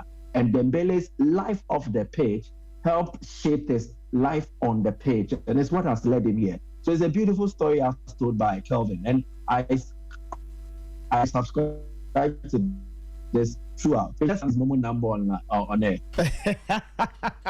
Interesting. Let's just touch on some of the other awards. I guess no surprises on who won what. Donnarumma, goalkeeper. Hampton, the female winner. Bonmati, women's Ballon d'Or winner. Enrique, coach of the year. Sarina Wiegman, winning the women's coach of the year. And then there were other ones. Michael, I'm assuming there aren't any major talking points from the other or concerning the other award winners. Again, I think for the female Ballon d'Or winner, I kind of agree to. I think it should have been the English players or the Arsenal-based players dominating here. Honestly, I am gobsmacked that someone like Hannah Hampton is not in the top 3 or the top 5. Because this is a goalkeeper who credited herself excellently, won the goalkeeper award for the women's edition. Then she played 48 matches and conceded 42 goals. So she conceded fewer goals than the games played in all competitions. She kept 24 clean sheets. At the domestic level, in the Women's Super League, Chelsea went unbeaten. So they won the WSL unbeaten. She won the domestic treble, WSL champion, FA Cup winner, and League Cup winner. Then she goes on to the national side and is an instrumental figure helping England to win the Euro Championship. And for all these achievements, even for fair play, she had just 1 yellow card in 48 matches. and Hannah Hampton cannot make the top 3 or the top 5. I think it is actually befuddling, honestly. Because if you look at those in the top 3, you have Alessia Russo, Mariona Caldente, no qualms about Alessia Russo. But Caldente won the Champions League, yes. With Arsenal, she scored some 23 goals, provided 20 assists, yes. But I don't think in terms of collective achievement and then individual achievement, she was better than Hannah Hampton was. So I am absolutely shocked. Aitana Bonmati, she scored a lot of goals, 20 goals, 16 assists, and then she was a treble winner on the domestic front. So if this was enough to earn Aitana Bonmati the Women's Ballon d'Or prize, and then Hannah Hampton did not just win a domestic treble, she added an international trophy to it and was an integral member of that English side. I am absolutely shocked that she does not make the top 5, she does not make the top 3. And that is another issue that I have. I think it should have gone to one of Alessia Russo or Hannah Hampton. They deserved it. You can even not consider someone like Lucy Bronze as an outsider. Lucy Bronze was also crucial. As a defender, she scored 8 goals, provided 6 assists, giving you double figures for goal involvement. As a defender, she had just 3 yellow cards in 47 appearances and won 4 trophies. Won the Women's Super League, FA Cup, and the League Cup. So I am shocked that the Arsenal players and the Chelsea players did not dominate in the top 5. But then again, I want to know the kind of knowledge and how well a chunk of these top 100 journalists follow the women's game. Because the way they voted and everything looks like they went more for familiarity. A name they constantly see, Aitana Bonmati, Alessia Putellas, Aitana Bonmati, Alessia Putellas. And I think it would factor into how they voted for their respective candidates. And I think that, to me, it wasn't a fair voting pattern as regards the Women's Ballon d'Or. It could have been better than we are seeing now. Alessia Putellas ahead of Lucy Bronze, ahead of Hannah Hampton. Come on, it's a travesty of justice. Even Leah Williamson was excellent for the English national side and also for Arsenal. But look at where she placed. Alessia Putellas ahead of her. Clearly, it wasn't fair, in my opinion. And I think it could have been better. It means that we need to consistently follow the women's game, get to understand who are actually doing what in a particular season, and then not get so familiar with the names. Oh, this is a name we have known for the past 3 seasons. Then, let's vote for them to come in there. I think we can do better than we are doing. But for the other categories, clearly, I don't really have much issues about it. The men's Copa Trophy, Lamine Yamal, deserving. The women's Copa Trophy, Vicky Lopez, deserving as well. You can look out for the men's Yashin Trophy. I don't think any goalkeeper across Europe was better than Gianluigi Donnarumma for what he did. And then for the women's trophy, definitely Hannah Hampton. If I am making a case that she deserves to be in the top 5 for the women's Ballon d'Or, then definitely she deserves to be the women's best goalkeeper overall. So all the other awards were okay for me, but for the women's Ballon d'Or category, which I think some of the decisions made as regards the voting pattern was a bit flawed, in my opinion. All right, interesting thoughts. So for those who are, you can, if you go online, you get the full list of those who won what at the 69th. Earlier I said 65th. It was the 69th Ballon d'Or ceremony. It was held in Paris, France. Ousmane Dembele and Aitana Bonmati, they won the men's and women's Ballon d'Or. So the Ballon d'Or was voted for by 100 journalists. So they chose journalists from, if you look at the FIFA rankings, right, the top 100 countries. So the top 100 countries, that's where they chose journalists from the top 100 countries in terms of the FIFA ranking, and then those journalists cast their votes. So that's the thing. For those who are wondering how the voting was done, that was how it was done. All right, 9:12. You can send in just 9:13. You can send in your comment 054-257-1061. 054-257-1061. This is the Sporty Breakfast on Sporty 106.1 FM. You can get to us on social, X and Instagram, same handle at Sporty FM _, and on Facebook at Sporty FM.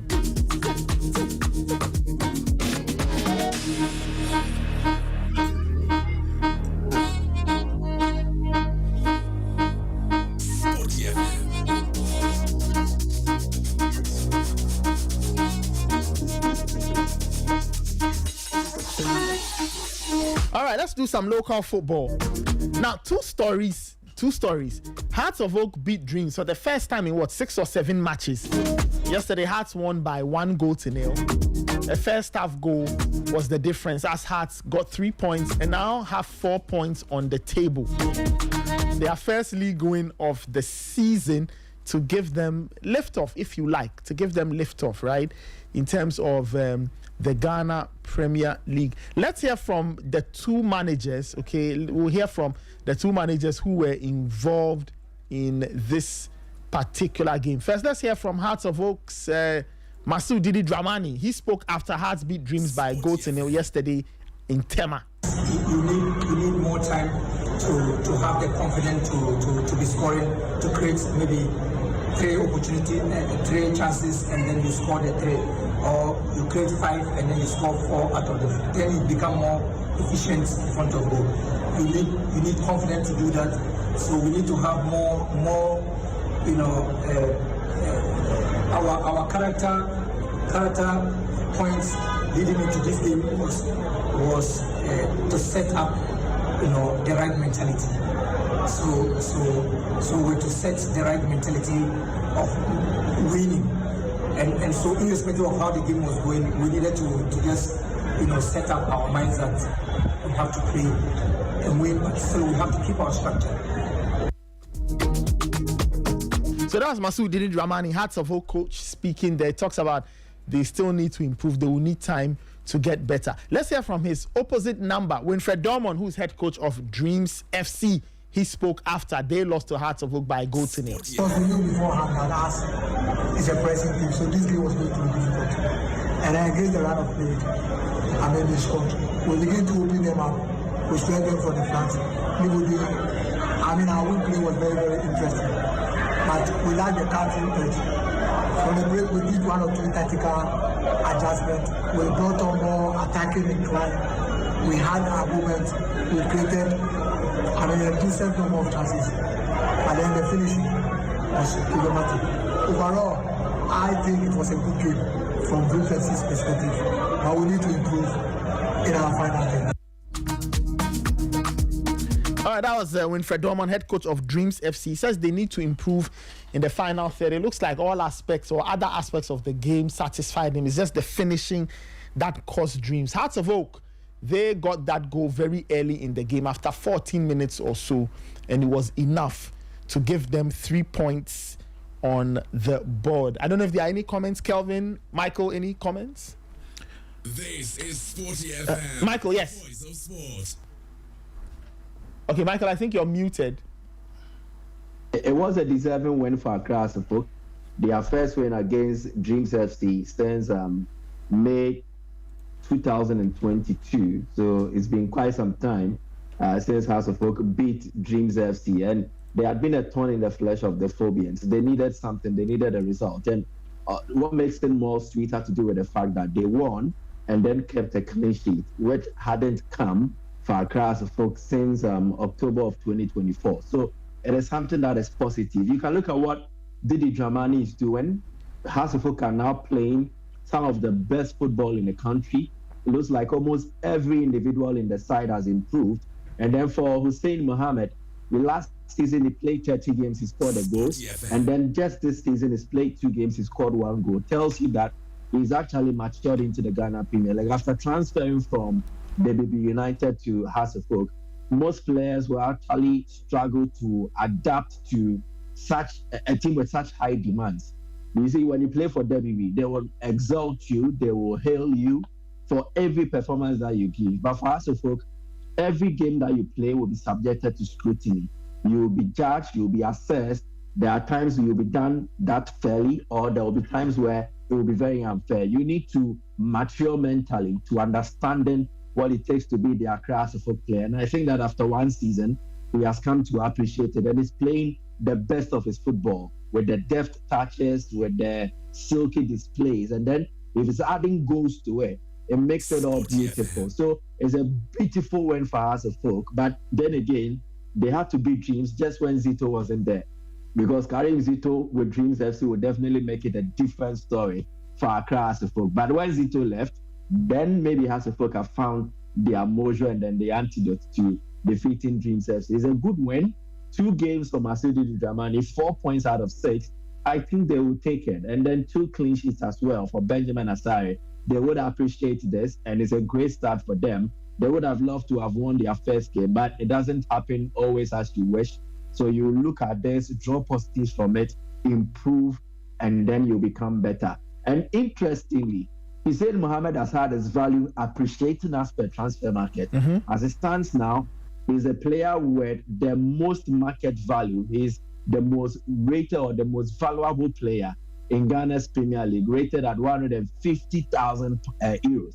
So it means that if he's doing more like we are seeing now, definitely his value will continue to appreciate, because he started last season somewhere around 25k and now he's appreciated to 150k. It tells you that if he keeps on like this, then the value will continue to appreciate, and then it will be good value for Accra Asafok. Eventually it becomes that they will have to say,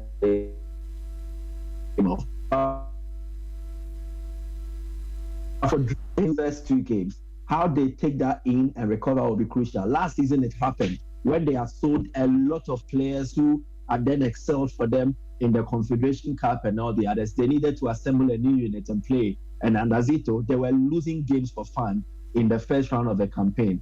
But they've started again this campaign. Let's see how they'll be able to endure this difficult period. And when soon they will settle to play the kind of game that Winfred Dorman expects of them, and then they will start to get the results as well. Because the beautiful football does not just guarantee the results for you. You need to add certain aspects to it.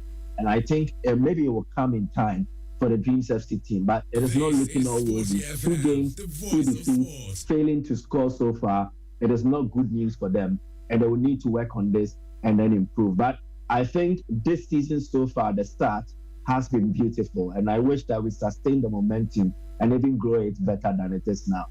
Well, for Hearts of Oak getting their win, their next game, Hearts of Oak are at home. They take on 11 Wonders. Yeah, Hearts of Oak take on 11 Wonders. 11 Wonders have had a very poor start to the season. So Hearts of Oak will be probably licking their chops to say that this could be a good win. Dreams FC are on the road to Young Apostles. So they play. Kelvin, I don't know if you have any comments. Then we talk about the other big Ghana Premier League story. Well, it's a very good result for Hearts of Oak. So it's more like they will take it as we beat Hohoy and then we drew against Dreams FC. 4 points. They'll put that result away, and that was, I think, the motivating factor for them to win this game. Now, clearly, you look at the way Hearts of Oak play, and the problems, or one thing is evident, that finishing off their chances. And it applies to most of the Ghana Premier League teams. When Fredroman is talking about his Dreams FC, if Dreams were clinical last week, or they even had this guy, the guy Misbah, still in their team, they would have beaten Heart of Lions on match week 1, because they actually dominated the game. You could clearly see Suraj being very much creative. But who was there to finish up the chances? No player was there. And this clearly seems to be the problem. But the Heart of Oak team, too, the final decision-making seems to be poor. Didi is going to take his time. He's going to work the team through. But one thing that is evident, the 2 clean sheets are no fluke. That is, Didi concedes very minimal. Since taking over this team, I think he's conceded 2 goals. That is the highest his team has conceded. And even with that, he scores. The 2 goals he conceded against Gold Stars, he equalized, and it was 2-2. The game he lost to Asante Kotoko in the President's Cup, they scored, but they lost by 2 goals to what? 1. To 1, yeah.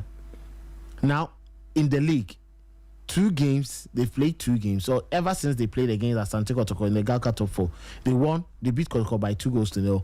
They beat Great Olympics by 1-0. Goalless against Hohoy, and then 1-0 now against Dreams FC. Now, it's clearly giving you an indication that this is a team that is defensively solid. And credit should go to Esibe and then Ali Mohammed. That boy is just, I think he's been the unsung hero. Many people talk about Esibe, that yes, he's become a new player, but I also think it's about his centre-back partner. Ali plays like a mature, guy. And he keeps Esibe on his toes. When there are flaws, he quickly gets back to do what? Correct it. Amankwabefi is doing his best. Offensively, you can clearly see he wants to join the attack. But, he does his defensive duties. My problem is, he attracts lots of cars. But you cannot play a right back who wants to search forward, overlap, and then get back into position and not be attracting yellow cards. And Ransford Mensah, that I knew, has also been a different player altogether. Now he's very much solid. He does the simple things. He doesn't rush too much into attack. When he does it, he does well to recover. And in the heart of midfield, if you have Karim playing at that level, benching someone like Rafael Amponsa, it clearly gives you an indication of what can be expected. And having Didi Dramani, trust you me, if Didi Dramani transforms Seydou Bansi into one of the most clinical finishers in the Ghana Premier League, it should tell you he has that capability. He made Yaya Mohammed more dangerous than any other striker on the local scene, and he became a tormentor. Trust you me, Duku will come good. It will take some time. This is just 2 games into the season. It will take some time, but one had to get into full flight with what we are witnessing. The highlights that I saw the Heart to Folk, social media handle on Facebook post that I watched, and I compare it to the performance Dreams put up against Pando Heart of Lions. Let's not forget, Heart of Lions is not a bad side. You saw how they went to thump someone 4 goals to 1. Yep. They're one of the most consistent teams. Very good. It gives me an indication that Didi's handwork is on this Heart to Folk team. Hopefully, the fine margins of scoring will be corrected, and we can have, the league keeping the top guys at the summit, so that we have a very good competition for the rest of the game weeks that will come. And it's a good result for Heart to Folk. Now it keeps them calm going into Friday's game against that is 11 Wonders. Yeah, Heart to play 11 Wonders. So I think it's good, and we like what we are seeing on the local scene. Just that they need to finish up, and then they should, at post-match conference, they should put backdrops there, please, we beg. They should put backdrops. Yeah, the cement walls is too much, please. The clubs, if the FA, if corporate institutions are doing their best to make the league better, revive the league, invest in the league, some of these things will scare away do I say potential sponsors and investors. You can't put look at where Didi was, No, it wasn't cool at all. I just hope they get it wasn't things cool better. at all. It's an eyesore. It's an eyesore. It wasn't right. No. We need to get Shadow, please. Backdrops. This one there is a passionate appeal. Don't let it happen. Whether you play home away from home, you still have to do the needful, please. I beg, Charlie, the press conference must look nice. It must, spruce up nice. If it's nice backdrop, so, it will look good. Bro. Heart of Oak, they take on 11 Wonders next in the Premier League. The other Premier League story, this one left me quite surprised. Gold Stars sacking Frimpong Manson after they lost 2-0 to JS Kabylie in the CAF Champions. But why are they taking such decisions? That's what serious clubs do.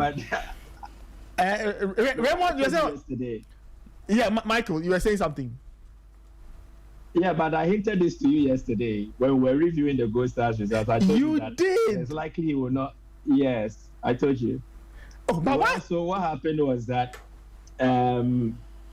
inside reports indicate that the technical team did not really have a scouting report on JSK. They did not know the team they were going to play against. They did not understand how they played. They did not know their key players. So they effectively prepared to play against Gold Stars like we are Gold Stars and we are going to play a match. Just that. Nothing on the opponent, no intel, no technical detailing, nothing of that sort. Wow. And that was how they got ready for the game. Yeah, so that was the final straw that broke the camel's back. They have had issues with the technical team in how they do their stuff, recommendations that have gone. In fact, it looks like the two departments were at a loggerheads at a point in time. What the coach saw and wanted to do was not exactly how management saw things. And they felt that it is best that they would have to end ties with him and then move on, because they believe that in a game against JSK, the goals they considered and the way and manner the goals came were similar to how last season transpired they believe that some of the goals they considered last season was just a replica of the goals they considered against GSK. So it means the technical team has still not dealt with it. And then the issues are plenty, but the length and breadth of it is that they feel that where the coach wants to take the team is different from where management expect the team to get to. And then they want to make some changes, refresh the technical team, and then see if new ideas will bring the best out of this playing body. But it had been coming. And this had been building up even before they were crowned Ghana Premier League champions. And the last one was they did not have a proper scouting report on JS Kabili. So now that they've taken this decision, are they doing it in hopes of overturning the deficit against GSK, or it's been done looking at the larger season in mind? Raymond? No, Michael, just hold on for me a bit. I want to find out. I'm curious. The scouting report and all of that. I don't think Frimpong Manso is supposed to be responsible for that. The club would have to put in place a scout, other maybe a video analyst, all of those things. So why should the coach take the fall for the club's inability to provide for all of these things? I'm just curious. So there is a video analyst, but the head coach does not regard him and they don't use him. Okay. So what about the scouting report? Who should have done that job? Well, the technical team should have commissioned someone to do that. So, and the management would have supported, but nothing. Wow. Well, this is quite interesting. Wow, because I saw the story. I mean, Michael, yes, you did hint that something was going to happen. I didn't think it would happen this quickly. But back to my question. So are they doing this with JSK return leg in mind, thinking that it might change something, or they are doing it because they've written JSK off as a bad loss and they are thinking about how to salvage the rest of the season? Well, to be realistic, from conversations I had with some of the management members of Go Stars, they were aware that surpassing JSK would be a tough ask, and it is something that basically was beyond them on every front. And so in losing the first game at home and then going all the way to Algeria, definitely they've considered defeat. But they feel, as I mentioned earlier, that the issues that bedeviled them in the first leg against JSK were issues that were actually the bane of the BNE Gold Stars last season. And so there haven't been much improvement from that end. And they feel refreshing the technical team helps to allow these new set of players who have joined the team to come to understand the new coaches, new ideas and everything. It is quite similar to how Frimpong Manso came on board. It was also like that. Gold Stars hadn't started the season well. They were not really having the best of results under Frimpong Manso. And then when he was brought in, he steadies the ship. He kept them in the Ghana Premier League. And then the following season, they added quality to him and then they won the league. So they believe that maybe they would have to give up on the African campaign, then focus on defending the league title or perhaps going for the FA Cup. And they think changing the coach will help because they don't think that the current technical team can improve the team to a level that they expect the team to get to. And that is the main issue why they had to part company with the head coach. Wow, quite interesting. We wait to see how all of this will play out. But the story, I see the slight humor. I see the slight humor in it. But you see, I'm not surprised. Very often, you find that there's almost always disconnects in Ghanaian football clubs. Like technical teams don't have a direct line to management. Management has a different idea, or head coaches are at loggerheads with the rest of their technical team. Kelvin, you see, after winning the league, yes, that is when he should have allowed his power to count. You know, he should have made bold claims. You get it? Okay. He was in a very good position to have made that. I want this should be done, this should be instituted, knowing that he was going to Africa. And that was why I was saying that I was banking on his experience as a player. Yes. You know, as a player who has seen it all, and you know, at least he's been coaching to a certain level that he understands that yes, this and this and this is what happens in modern football. Our coaches coil so much into, you know, allowing some of these things happen. Didi Dramani won't let this happen at Out of Ogo. He won't let it happen. Zito, if you say 1, 2, 3 and you think that is a Zito will just tell you, I'm just leaving. I'll go back. It's about time that, because Gold Stars under Michael Osei were not doing well, just like Michael Osei. Yeah. Now he picks up a team, steadies it. I'm not sure anybody gave Gold Stars a chance last season to win the Ghana Premier League. But if he's able to, out of the blue, win you the league title, put together a very solid team, aside a number of injuries and you losing some of your top players, Kwabno, Uso, Apia McCarthy not fully fit, constant changes in defense, and Atinga not, very fit. He's put together a very good team. Fine, you cannot discount the effort of all the others. Nanaya Mankwa, Godwin Ablode and all that. But I think he should have. I don't know what is the problem with Frimpong. So they did saying to him about Fagwatano. You remember? Yeah, I remember he was there. Yes, he was doing so well. Hey, coach, after 1 or 2 games, then they sacked him and Bofo went to relegation. If anybody believes in some of these things, omen and then sacking coaches and it affecting clubs, then Gold Stars need to be careful. I don't know. Matsoknedu may come in. I've heard rumors of Kunedu going to Gold Star. Yeah, we are still yet to confirm, but I think he's in a very good position. Get it? So let's just wait and see what happens. But I don't think this is a decision that was just as a result of the JS Kabylie defeat. Michael said things had been happening. Exactly. Things had been piling up. Oh, when we went to Champion of Champions. Yeah, we knew things were happening. And it wasn't smooth. You could clearly see it. Sporty FM. So it was bound to happen. And one side is closer to, the top brass than the other. So obviously, if you are not close to the top brass, you are the one of it. Exactly, you are the one going to suffer. And then eventually, he suffered it. Anyway, but I just hope that this decision, and you cannot say this decision didn't come out of emotions. It's about emotions and who to favor and who not to favor and who to please. Because clearly, even if you put the local 11 together to play GSK themselves are not doing too good. Yes. 14th in their league, struggling. But quality-wise, they are more quality than this. Yeah. This Gold Stars team. Yes. Maybe the players may not be the best we've seen on the continent and all that. But there are times quality comes in what? Definitive moments. Yeah. Decision making. You saw how they scored their goals against Gold Stars. That is the slightest quality that they would have over the teams. And it happens across Europe. The way Burnley players will apply what they've learned won't be the same way Manchester City, Arsenal players would apply what they've learned, or Liverpool. And that is the star quality. How Salah would play, how Salah would finish an effort will be different from what the Noni Madueke 22-year-old is struggling to do. So we're proud now. 2 months.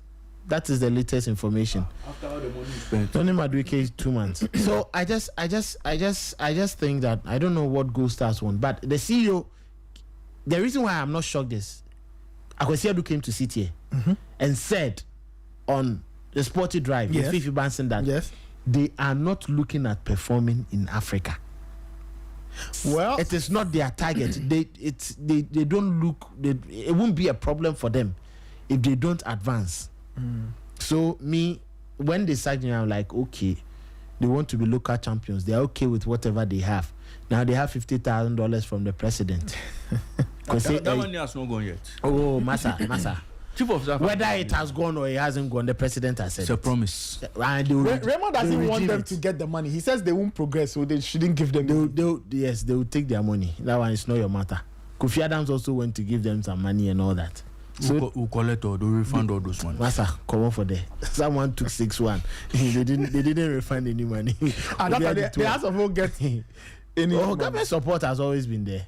I know that supports the club. So I just hope that it's a model. I just hope this decision does not come back to hurt them, because the players seem to have that good rapport with the coach, and he understood, his team so well. But I'm reading. If you go to myjournalline.com, they are reading this. I'm reading this. Sorry, it says so.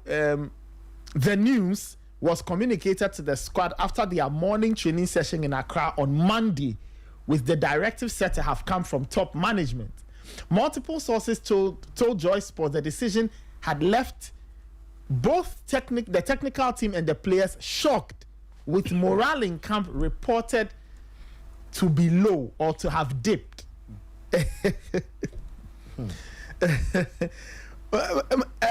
Michael, so where do Gold Stars go from here? Where do they go from here? Who takes over, at least in an interim, as they try to figure out the way forward? Because the rumors say Maxwell Kunedu is being spoken with.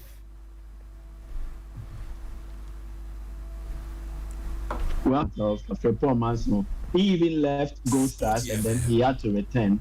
He was assistant during the time of Michael Osei. So he's actually a club assistant.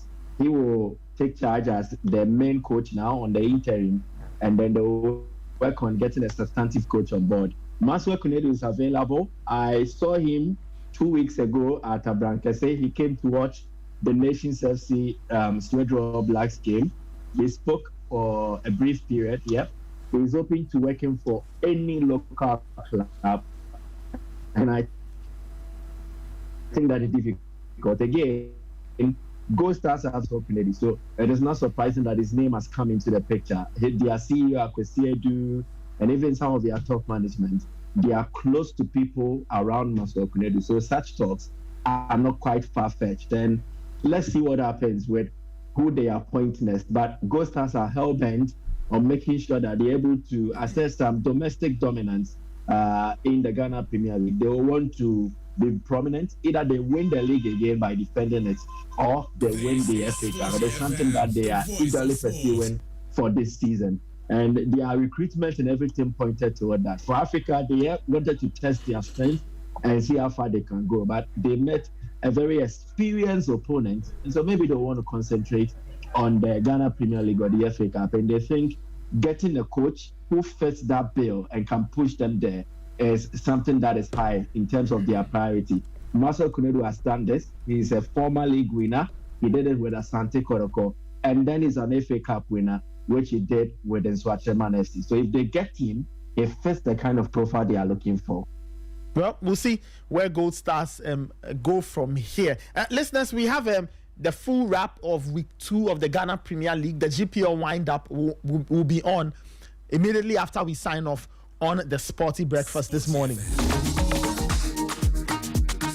All right, we will be signing out in a bit, but just a quick touch on the Black Starlets, the national under-17 boys team.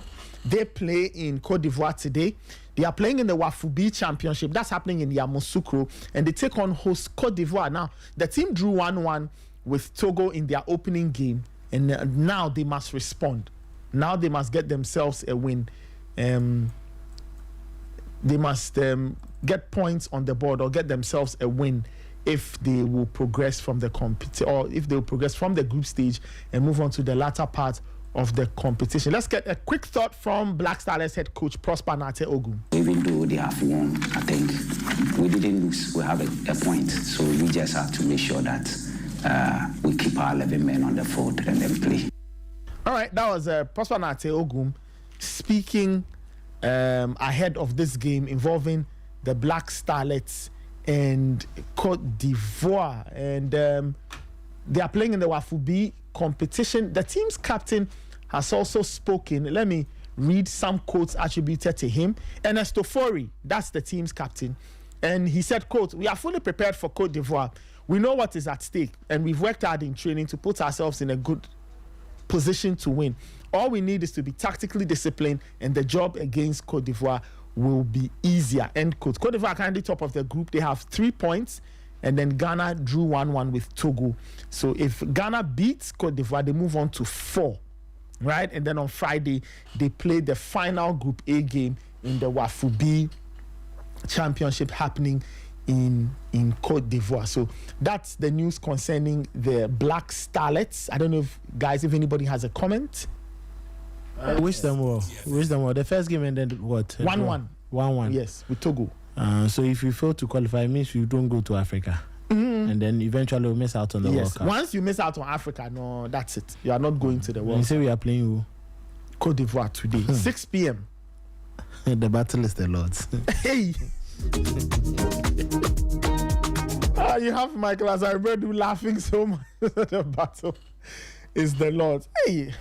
Well, we wish the Black Starlets the very best. In terms of national teams, finally, the Black Princesses are in town. They beat Tunisia 2-0 last weekend. Okay, last weekend. They've taken a very good lead in terms of their qualifier for the Under-20 Women's World Cup. It will be played next year in Poland. And the Black Princesses are hoping to qualify for that competition. As for qualifying, they've been qualifying. Qualifying in terms... qualifying for the Princesses, qualifying has never been the issue. Qualifying there, as for that one, I think if there's a team that knows how to qualify for their respective or their specific tournaments, the Black Princesses, that's not the issue. Now they must overcome this hurdle of making it out of the group stage. So they are cracking it again. They are taking on Tunisia next week or this coming weekend in Accra. They are leading 2-0 from the first leg. So hopefully they should get past Tunisia, and then we wait to see what the next hurdle will look like. Ultimately, I believe that they will qualify for the Under-20 Women's World Cup in Poland, and then we'll see how they navigate that challenge as well.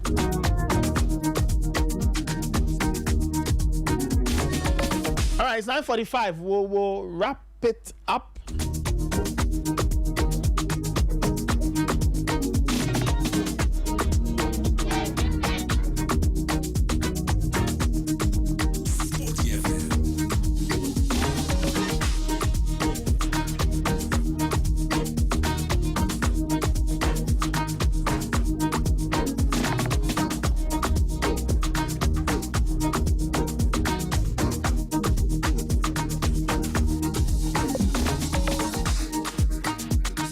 Before we leave, I'll be playing a very interesting golf report for you. Earlier we played it in the news, but for those who missed it, the 90th Ghana Open Championship had golfers from all over the country and outside the country. They converged on the Achimota Golf Club, and they took part in that particular competition, the 90th edition of the Ghana Open Championship. David Kofite was there and he's put together this report. Veteran golfer Amos Kobler claimed top honors at the 90th Ghana Open Championship held at the Achimota Golf Club in Accra over the weekend. The experienced professional, with a 4-day aggregate gross score of 281, finishing 4 shots clear of Vincent Kofi and 6 ahead of third place Vincent Togan. I don't know, but all the grace go to Almighty, and I think this weekend was my weekend. I play very well, swing very well. Well, after the second day, I knew I can. If I play like the way I played the first 2 days, if I can hold it like that, well, I will take the trophy and truly, and I manage my game very well. So it helped me a lot. In the championship men's division, 20-year-old Zambian prospect Michael Chuma produced a dominant performance, carding a 3-round total of 205. He finished well ahead of Ghana's Kingsley Afo, who placed second with 220, and China's Chao Peng settled for third on 227. It feels good. Always winning it always feels good. I feel nicely. And the Ghanaian Golf Federation, they are doing a fantastic job. They are doing a good job. My motivating factor is that I always tell myself to do something that I want to do. Yes, so I put myself in place whereby I can do the right things at the right times. The ladies category saw family rivalry play out as Julian Afi Amezado edged her sister, Ellen, by 3 strokes to secure victory with a gross score of 234. Ghana Golf Association President Leonard Kweku Ochiri hailed the successful staging of the historic event, which also highlighted emerging talent from the body's youth training and scholarship scheme. Ghana Open is the creme de la creme. It's the top-notch golfers come, and it's the biggest tournament in the country. We're happy that this year's one came through quite well. Even our winner came all the way from Zambia, a 19-year-old who came in and even played much better than some of the professionals on the course. So we will want to say we did our bit, and we hope to improve next time around. It tells us that we need to improve on what we have. We also have young talents. Some of our professionals go out and win in other countries. This young man is on a scholarship scheme with the RNA. So everything that he does is kind of sponsored. We need to have our people to get to that level. They need to qualify to get to that level, and the sky is the limit. So that was a report put together by my colleague David Kofite on the 90th Ghana Open Golf Championship. Okay, that's how we wrap it up this morning on the Sporty Breakfast. My name is Nathan. I did this with Raymond Yamado. Raymond, somebody called earlier and asked if you were the fireman's relative. I'm on my own. Raymond Yamado did this with me. Shout outs to my production team, Immortal, Abigail, Nanekia, and Angela. Shout outs to Fly. Shout outs to Emmanuel Ayamga. Shout outs to my DJ Fidelis. Shout outs to the entire team. Many, many thanks for tuning in. This is Sporty FM. There's Sporty Plug at 12:30. There's the news at midday, sorry. Then there's Sporty Plug. And then there's Sporty Drive at 4. And then there's European Nights. There's League Cup action tonight and some league action all across Europe. So just be on the lookout and keep your dials locked on Sporty 106.1 FM. We are the voice of sport. Coming up next is the second edition of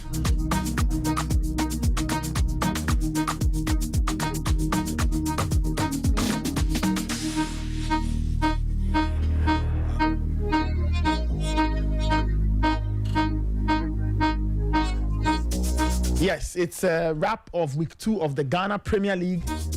We call it the GPL wind-up. Abigail Senasusu is taking you on a journey through the high points and low points of week 2 of the new Ghana Premier League season. So keep your eyes locked on Sporty FM. Enjoy your day. We'll catch you tomorrow. But coming up next is week 2 or the second 7 of our Ghana Premier League wrap. We call it the GPL wind-up. Enjoy.